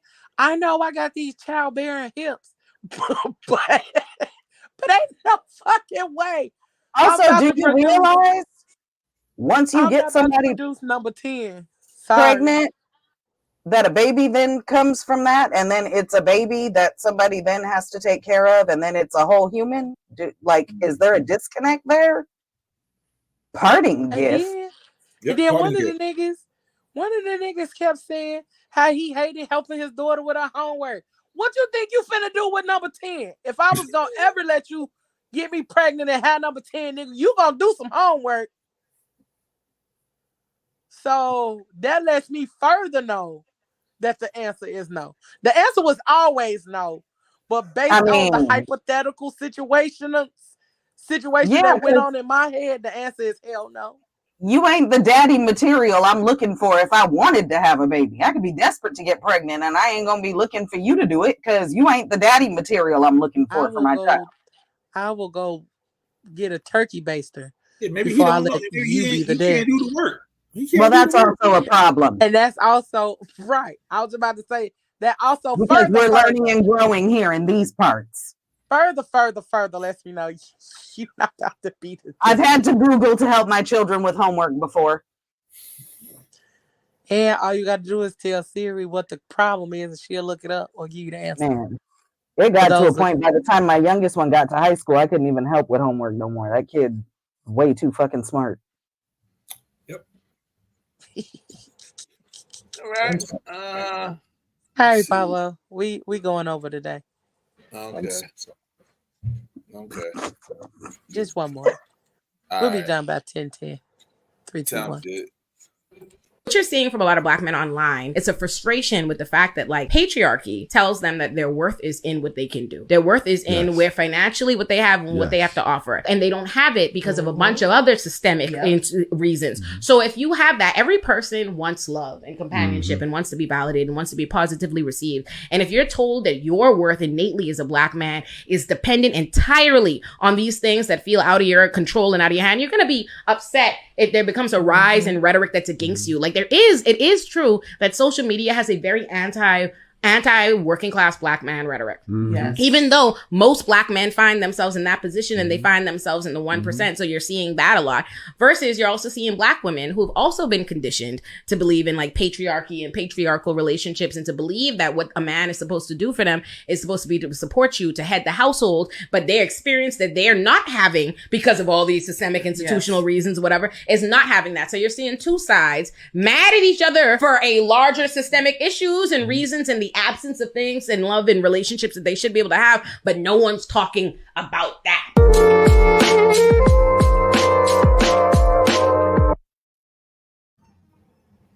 Can I say that the shift is so evident in these podcasts today of the content that's being put out? 2 years ago, Tahoe would never had that conversation on his show. We out here trying to grow and learn, baby. Grow and learn. They know I people mean, getting tired of I the don't even know. bullshit. Yep. It's a beautiful feeling, man. If you ask me, like on some like sentimental shit, I feel like podcasting in 2020 was like on some like too many cooks in the kitchen, obviously because everybody was outside, which led to like the whole downfall. Everybody wasn't outside. That was the problem. Inside. He said, right. Oh, that was the Everybody was inside making videos.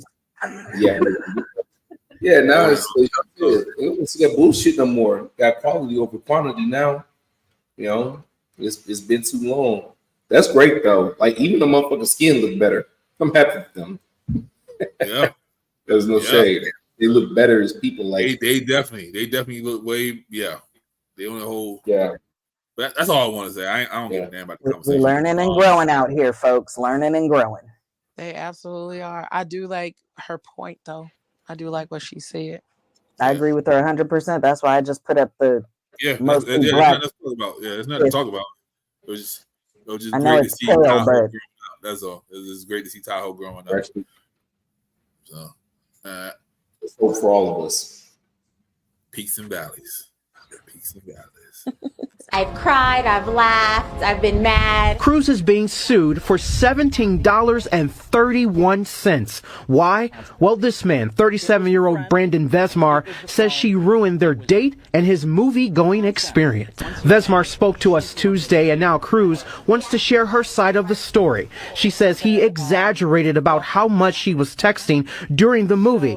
Cruz says she only sent 3 text messages to her friend and tried to be discreet by holding her phone close to her. That's when she says things escalated and Vesmar asked her to stop. I leaned back over to him and I said, well, I'm just gonna go. But things didn't stop there. Cruz says Vesmar went to great lengths to find her on social media. He messaged everyone on my Facebook with the last name of Cruz. He messaged them to look for me. Then a lawsuit was filed. Let me move on with my life. I'll do whatever it takes. And Cruz did just that. I will love to give you your $17.31. The two met for the first time since the date Thursday on national television. Vesmar has agreed to drop the lawsuit, and Cruz, well, she says she learned to be more careful dating. Boy, somebody trying to get a career off something. And again, y'all ask why we chose the I bear. choose the fucking bear.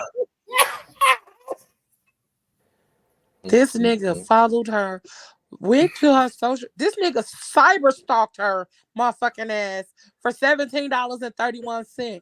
Boy, if you don't grow up, I would have threw a 20 at him so you can use the rest of it to pay a motherfucker to give a damn. Bitch, what? A lawsuit? That's a cheap You movie. went through all of the actual fucking things to create a lawsuit over $17.31. And I'm willing to bet she was texting a friend or someone to let them know where she was, because that's what we do. Somebody has our location. Somebody knows where we're at and who we're with. In case a bear drags us off into the woods, somebody knew where the fuck we were last. Or she's probably texting her friend saying this date is lame as hell. I ain't gonna talk about it. Wow. Exactly. That's what I was feeling. He probably Like, texted her, bitch, call me so I can leave. So Yeah, that's probably what that was. Like she was definitely like, look, this is why I gotta get off Tinder. You know what I'm saying? Like this is why I gotta get back on the black app. Goodness gracious. Not BLK.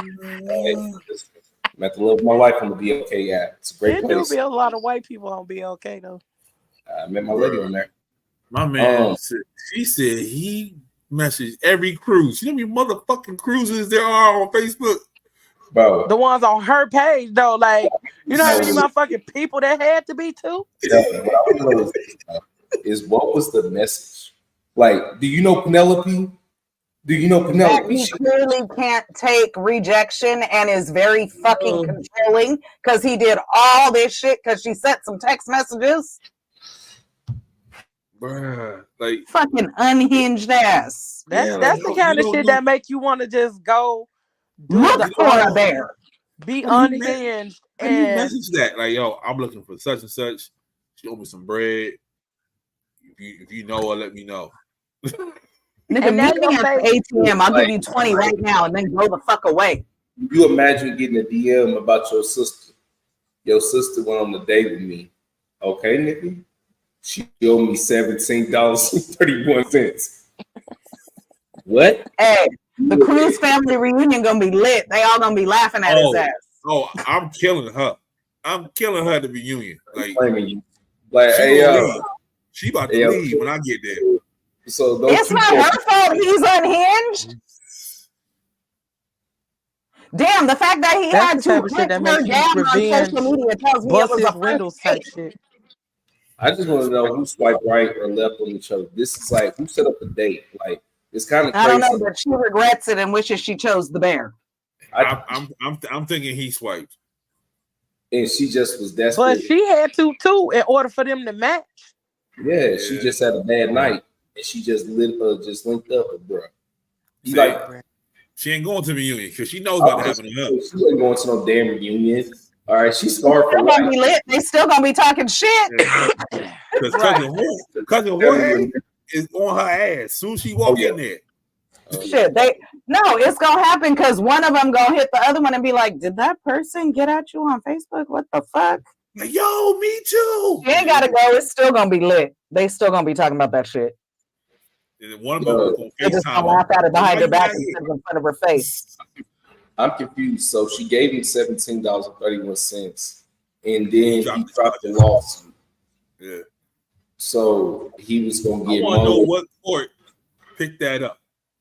I also what neighborhood they live in that ain't shit going down that they can like literally put some shit like that on TV. Nah, they was gonna be on one of them court TV shows because that's how they do it. Hell, They you take put more money actual going on cases court that are TV. fucking ridiculous. They was gonna end up on court TV somewhere. You know what? I don't know what to believe. That shit could have been AI. Everything AI nowadays. Everything AI. That everything. I'm here today to tell y'all why I feel like periods are overhyped. Like, first off, most women, like if they're in their 20s, 30s, they've had them for 10, 15, 20 years. So that pain can't be that bad. So I don't understand why. What? Mandarius, What? I need you to stop talking. I need you to stop talking right now. Because until you have had blood coming out of your body like a faucet, like a running faucet, just because I've had it since I was 12 or 13 years old, it's overhyped. I'm saying it would be bad for me my Mandarius, first time, look, obviously. Shut up. Once a month. Okay, once a month? How about I bust your balls once a month and you tell me, oh, it don't hurt no more because I already know what it felt like the first time it happened last year. I'm going to do it every month. Every time I have a period, I'm going to take my fist and make sure you bleed. Make sure you bleed because you got to be running like a faucet. That's the other part. And then I'm going to double jab you in your stomach every 5 minutes. It's not that bad. Every 5. How you, Mandarius, you want me to show you?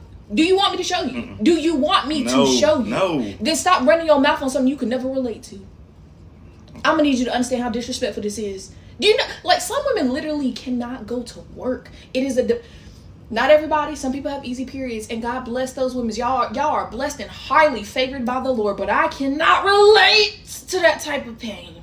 When I tell you, my pain is not no little and I'm ready to go. No, I be in this bed No, curled not the first time, but no, now. I be in this bed curled up, hurting. Okay. Okay? Okay. All right? Okay. Don't talk to me like I'm crazy. No, you're not. Have you ever had a period? Mm-mm. Do you know what it feels like? No. Then why are you running your mouth? Why are you speaking on things you cannot possibly imagine what it feels like? Actually, you know what? You know what we're gonna do? I'm gonna order one of those little period things and I'm gonna hook them up to you. And then I promise you, if you so much as flinch, you a little punk. See about me next week, cause I'm gonna find something on Amazon. See about me next week. We gonna see. But run your mouth on the end of the video, because I don't want to hear no little sly comments. I want to hear that in the video.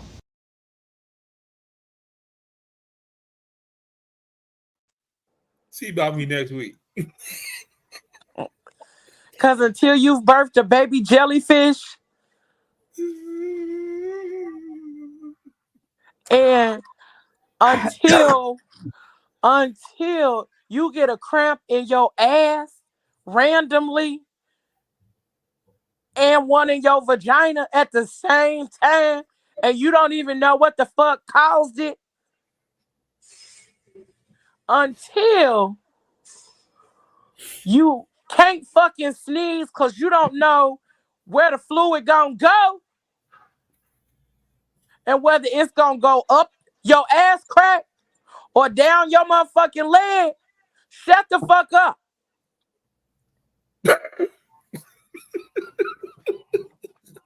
Until you've had to look in the seat of your motherfucking pants every time you go to the bathroom, or you've had to look in the seat that you've got up from every time you get up out of a seat.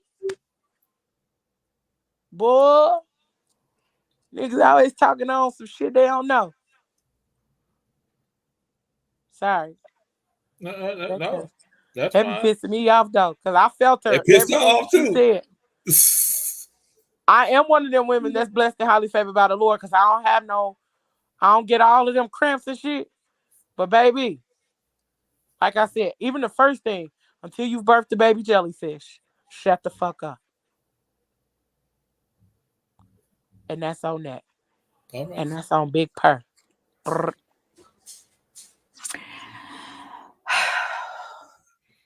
As someone actually medically diagnosed with a menstrual disorder that makes my shit heavier and harder than most, that's it. I'm just going to leave it right there. Because she didn't even scratch the surface with what she was talking about. She seems most bothered by the bleeding. She didn't talk about the sharp ass pains in your back and your asshole. She didn't talk about the baby jellyfish that Leo was talking about. She didn't talk about the headaches, hot ass nipples, the nausea, the diarrhea, the fucking fuck off. Okay, I'm She done. ain't talk about the hot ass nipples or the tender ass nipples.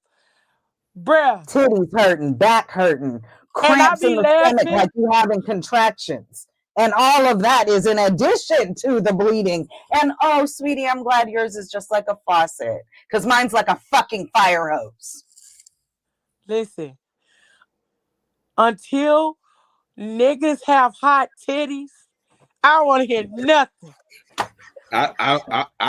No. Motherfucking nipples be so hot and tender, you can warm a honey bun on them bitches naturally. I don't want hot titties for nothing. I'm good.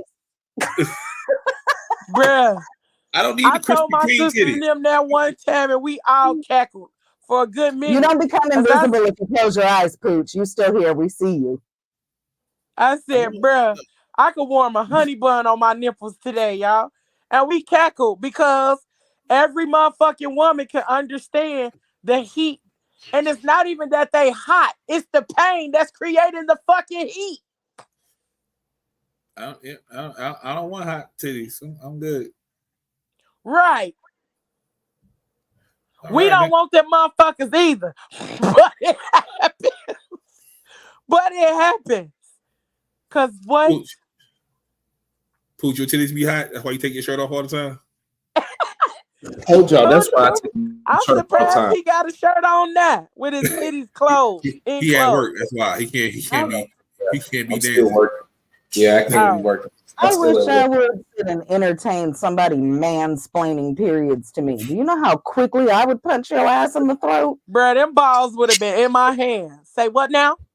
You see his wife's like, let's turn the video off. Let's just turn the Listen, video the way she squared up on his ass, like, say one No. more motherfucking thing, and I'm finna go. For in. me, it was when she first noticed what he was saying, because she was in the back, she was holding her phone, and she just went like this. Uh-huh. And then the way she walked up.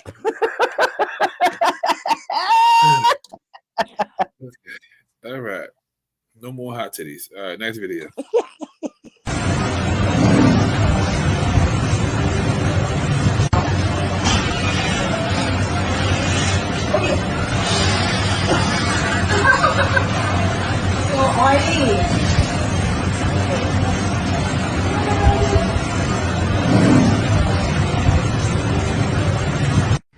There's a brigade of men who are like, women just won't say no. They won't be honest with their likes or dislikes. If they just said no, we'd move on. This is what happens when women say no. This is what happens when women reject men. This. And then you're going to have the brigade of men who are like, well, maybe she didn't do it right. Maybe she wasn't polite. Maybe that making excuses for this grown-ass man throwing her. Other than, this is why women don't tell men no, give fake numbers, are afraid to reject men. This is the reason.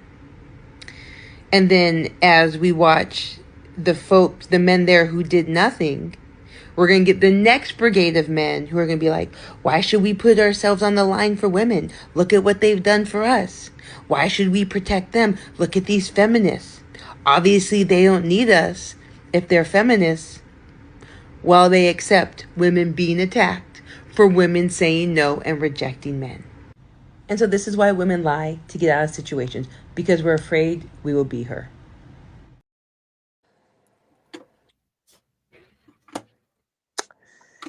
And not one lie was told. Not one. I put my reaction in the comments.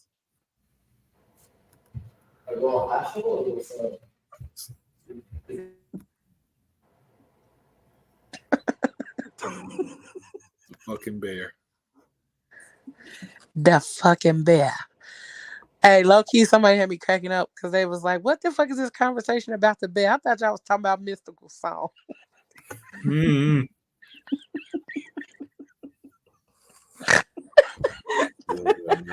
He was like, "The fuck is y'all talking about?" I thought y'all was talking about that fucking song by mystical. We are so over the shits. But you see the white man put in the crack community to bring down the brothers and the sisters, right? And the nephews and the nieces, right? But I see you holding this down with your crown, right? You know what time it is. ROOTS. What that spell? Roots. Roots. You better know it. Roots to the boot. You better know it. What in the hell are y'all talking about? Roots. You know your roots. Because I'm 18% Senegalese, 20% Ethiopian. Free. That's why the melanin is lacking right now. This bitch is related to Drake on his mama's side. Girl, you know about Rosa Parks. Of course. But Martha L did this years before. Okay. And she didn't even get the way she was going. The ones with the locks be even Girl. And see, I'm so happy you have this on because the black represents the abyss of the suffering that our people been through. Are these, did you crochet these on? Or How your hair get like that? It's the texture. I really understand why y'all giving me so much pushback when all I want to do is be black. You know what I mean? Just relax about it. You ain't got to do all that. Nah, fuck that. You got to do that. You just too light for me, Sister Mayo. Sister, stay black, stay blessed. No, fuck that.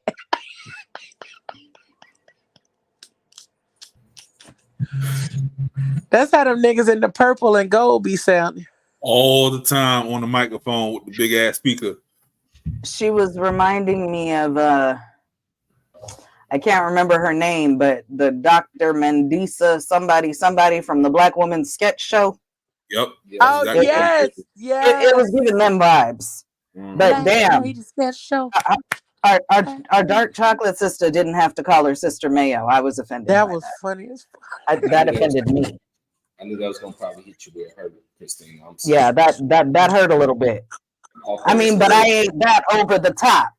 You can tell I'm black and I stand for our people and shit, but I ain't Dr. Mendisa almost MD. Yeah, you ain't that. Can I knew somebody personally like that recently in my life, and they were definitely a cup of tea to deal with on a personal level. Because all of their issues, I mean, let's keep it 100. Everybody knows the patriarchy is a thing. Everybody knows that racism is a thing. Everybody knows discrimination is a thing. So nothing I'm about to say is about to undermine the fact that that's a thing, right?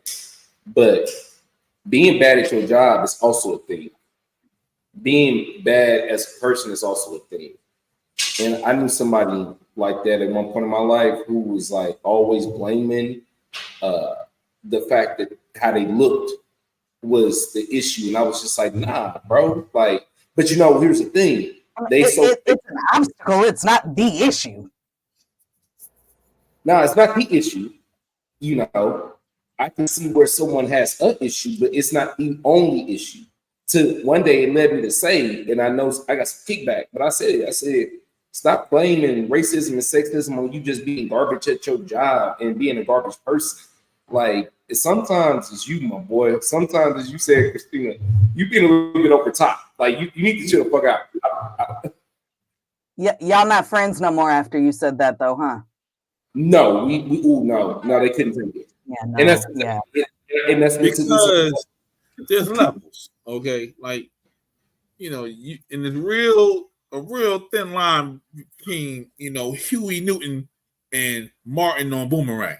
You see what I'm saying? Like, because I'm black, y'all, and I'm black, y'all, and I'm blacker than black, and like black, y'all. Like, you know, because pool, my milk of just, magnesia. You know, that's a representation of the earth. You know, because the white ball is not when the devil made you, he broke them all. And you win the game when you put the black ball in the hole. And, you know, and the pool table is green. That's the earth. See what I'm saying? Like that's always in the green. Like. Never the earth is murky in between. water, which would make it blue. See, it's just my main issue is, and this is just my point, right? You trying to look too hard for me, okay? It is just the trying to look too hard. Like I'm gonna just keep 100. Hi, my name is Pooch. I got some niggas I don't like. Got some white folks I'm pretty cool with. But you sitting here trying to tell me all this, feed me all this, give me all this. I feel like you're trying to run some game on me, dog. Because there was a real popular hashtag that niggas was saying about 4 years ago, and they scamming people. And I don't know that organization to be doing nothing now. Where they at? Crickets. That organization is actually still out there and still has weekly protests over at the courthouse here in LA, at least that I'm aware of. They're still out there and they're still active. They're just not getting the same press. They're still in. They got some moments out there doing the right thing, at least. Yeah, they lost the press because of the house shit. Yeah. But I posted at one point their actual list of objections and why the organization was founded, and that's why I support what they're talking about. So it's the movement, not the organization. But going back to what Pooch was saying, there's a difference between obstacles and issues. The person that he was talking about, who was, well, it's because of the way I look and it's I'm black. Yeah, all those things come into play, but those are obstacles. That's not the issue. You, sir, are the issue. And you're choosing to magnify the obstacles that are in your path that we all know that we all have. But may I just say, as a person who is not on the darkest line of the spectrum, but I'm not on the lightest, right? I do feel as though it is a hard conversation to have with some of our lighter skinned brothers and sisters. We're telling them that, like, you know, blaming their lighter skin in a negative way. Like, bro, like, I don't know, like, trying to tell a light skinned nigga that, hey, bro, that niggas is treating you different because you light skinned is a thing, but you harping on this too hard in a nice way. I don't know how to say that in a nice way. That's just the thing. I'm just like, hey, bro, I gotta get the band-aid off. Maybe I can be rude because you're light skinned, but maybe you need to shut the fuck up, stop being a bitch, and stop proving them right. Because, you know, that's what everybody goes through. Everybody gets treated poorly to every extent. So that's why I hate worse than a nigga who act light skinned. I mean, a light skinned nigga is a very, very, very controversial nigga, isn't he? I mean, all niggas are controversial. All right. And on that note,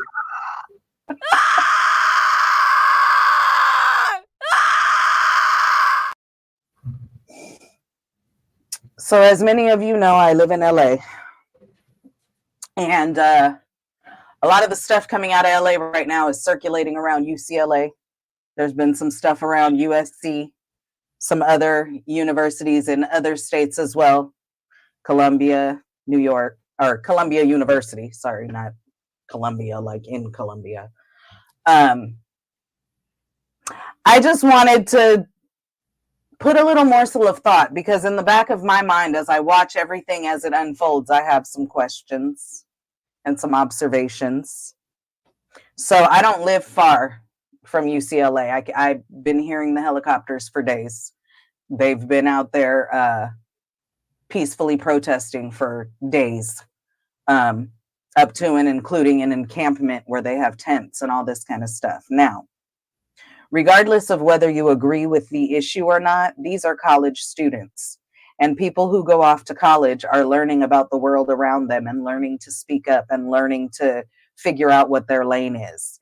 And so the fact that the universities are not supporting these students' right to protest based on whatever the governmental shade to it all is, I think is interesting, for lack of a better word. And the entire point that I was going to make, because I won't go on and on and on. So a couple nights ago, some people who were against what this peaceful protest that had already been going on for days without any violence and things, decided that they didn't like that this encampment was here and that they were protesting what they were protesting, and showed up in the middle of the night with fireworks and shit. And then all hell broke loose. Now, number one, you don't have to like it. What gives you the right to come in and set off fireworks at an encampment, regardless of what the purpose or belief of that is? That's dangerous and could have been deadly. Number two, the fact that it took 3 hours to get law enforcement there. Anybody who lives in LA or anybody who has been to UCLA knows that UCLA is essentially a little city inside the city itself and actually has its own police department. So why the fuck did it take 3 hours for law enforcement to get on site after somebody turned a days-long peaceful protest into a not so peaceful incident? Number three, they then sent in the LAPD in riot gear and all this shit with buses and all this. The last I heard, 200 people were arrested. Now, in a country where y'all keep screaming that we have free speech, I find it interesting that peaceful protests, which are our rights as a country with free speech, are being criminalized, and they're trying to ban TikTok simply because the issue at hand is not one that vibes with their own beliefs. That's all. Yeah, motherfuckers. That's all. I just find it interesting that peaceful protesting is being criminalized and they're trying to ban TikTok when those are the two places where people are saying, hey, our government is shit and doing shitty things and we don't like it. Oh, we can have free speech until we're saying we don't like the shitty shit our government's doing. Oh, okay, got it. It's weird that they keep saying they're banning TikTok, where Universal Warner Group just made a deal with them to put their music back on there. So maybe Universal Warner Group will be who buys it, since the thing is that they're forcing them to sell it. What the fuck? Number one, how do you force anybody to sell anything? Number two, how do you force a company from a whole different country to sell some shit? Yeah. They're not really, it's not about, yeah. They're just... So, yeah, they're saying that we have until roughly almost the end of the year to come to terms so that we can. They gave them an ultimatum. Yeah, like we can feel Sell safe. it or it won't be here. The fuck kind of shit is that? They say we're not safe on TikTok. They're not safe on TikTok because we finding out shit they don't want us to find out. I done learned all kinds of shit on TikTok, and I'm not one of those people that just takes it at face value. I actually do my own research and look at shit. I've learned a lot of shit on TikTok. A lot of shit clearly don't want me to know. You be on TikTok way more than the rest of us. Because before they fucked with it, the algorithm on TikTok was unmatched. It really was. It really did fucking curate your page to what you liked. And so when I first got over there, I was following teachers who were venting about being teachers. And I jumped on the Black Woman Follow train. So I was following all the women that were out there trying to educate on all the misogynoir and the patriarchy and all that kind of shit. Women who have Black history pages where they were making it their purpose to be like, hey, this is what they're not teaching us in school. This is some shit that was going down. Shit, I probably really learned about Oscarville on TikTok. Mm-hmm. You know what I'm saying? Like, nah, they mad because, and it all goes hand in hand. The banning of the books, the fucking shit in the schools, all of this. Their best asset is uneducated motherfuckers who don't think for themselves. And so anybody who's thinking for themselves right now is a threat. All right. And they think after TikTok shut down that they're not gonna open or start nothing else for it. Right. So they gonna keep trying to shut shit down. So I mean, Truth Social exists, right? Yeah. They're gonna keep going until there's nothing left, and we're gonna be like Demolition Man and listen to commercials on the radio all day. That's it. No, it's gonna be more like Idiocracy. We're gonna hear cereal jingles and Yep, we're gonna be watering the plants with Gatorade and wondering why that shit don't fucking grow. we got Gatorade water now. Yeah, I keep saying that like we gonna be disintegrated. They dropping nukes on us, my boy. I mean, not to be a downer, I'm just pointing out my observations. We're fucked, bro, and I've already hated it here since I don't know when. But I'm an hour from fucked, Virginia, bro. so I'm getting one of them bunkers. I tell you that right now. I'm getting one of them bunkers. They're gonna have to shoot me in front of the bunker. I'm getting one of them bunkers. I got a shelf in my cabinet that's fucking stocked with emergency supplies, like we're going into a fucking zombie apocalypse. You think I'm playing? No, I know you telling the truth. But we're fucking doomed, people. All right, we will end it on that one right there. Thank y'all for listening, old listeners, new listeners. Shout out to people in the comments. Appreciate y'all. Shout out to Pooch for stepping in and walking. Hey, Pooch. Hey, stranger man. Yeah, stranger danger over there. You know who's even more of a stranger? The auntie. We don't never see her no more. Please tell her I said hello. You know what? She is actually working. I'm actually at her job right now because I'm a psychotic controlling nigga. Yeah, he one of those at all times. No, She owe you $17.32. Yep. Go ahead and tell her to say run them pockets. Nah. Just been super busy. So I'm actually over at her job right now. And yeah, thank you for having the nigga on. Appreciate you, bro. Yep. Well, tell her I said hello, please. As we do about this time, tell them they can find you. Up. Hello. Good morning, good evening, good afternoon, whenever this message reaches you. I am the 5'9" host with sophisticated ignorance, Uncle Poochie. And I am, like I said, the host of the 600 podcast. We're trying to drop that more on YouTube than audio because, YouTube is where it's at. So check out my YouTube page. Just my @ name here. Go check us. What is that? Type it in the search bar. Is that what they do? I don't know. I'm old now. But yeah, check me out. I do things. Me and my fiance, the aunt, and the uncle. Check us out on Instagram. Again, right there on the screen. Check us out. Thank you, Pablo, for letting the brother come back on. This nigga said he old now. I was literally sitting here like, I really fucking hate these two niggas in the bottom row. Talking about how old they are. Wait, how I know she was gonna include me in that? I'm sorry, Leo, you already know. But I'm literally the grandma on the network. I'm literally the oldest fucking person on the network. Y'all are killing me. But at least you didn't call me Sister Mayo, so. That's true. You see what I'm saying? Yeah. What's good, people? It's your girl, Auntie Silky Thick, Lab Coat Leo up in this thing, Miss Fluffy, founder and creator PGC Media, the Fat Girl Chronicles of PGC After Dark. Make sure y'all check us out. Check out the aunties tomorrow. We kicking off Mental Health Awareness Month, but with a twist. We talking about grief, how it affects them relationships sexually. So come get educated. We about to have some real deal conversations all month long with the Fat Girl Chronicles and PGC Media. Yeah, y'all don't want to miss this month. Mental health awareness. We talking about grief in a lot of different ways, and we kicked it off this past Tuesday. We kicked it off a little early. Yeah, check us out, LeoRochelle.com.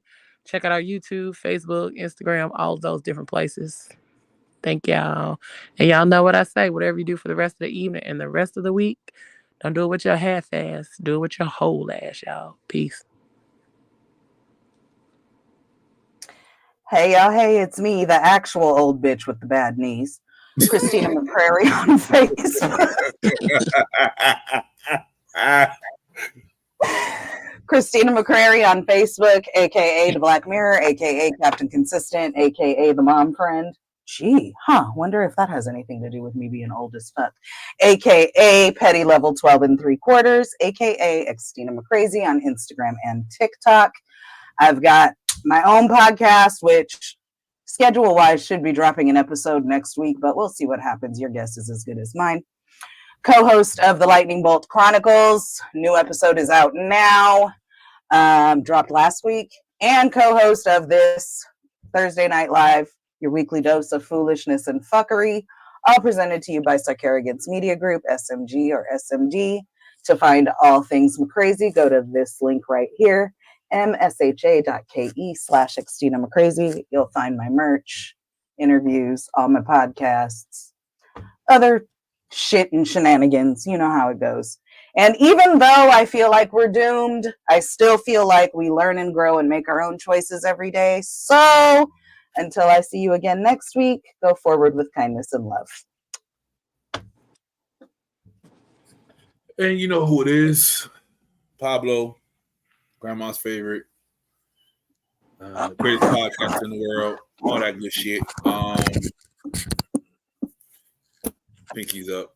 Shout out to y'all. Thank y'all again for coming on. Thank y'all again for listening. Because you don't have to. So I appreciate y'all for doing that. You can catch me on your YouTubies on every Tuesday, Thursday, Friday, Saturday, and Sunday. Is that too much? Hell yeah. Do I care? Hell no. You're going to get this work. I'm going to keep putting out this content. I'm going to keep out the good content and keep the good conversations we having. You're going to keep catching these conversations. Because as a light-skinned woman once told me, authenticity is key. So we're going to keep being I got to be a light-skinned woman.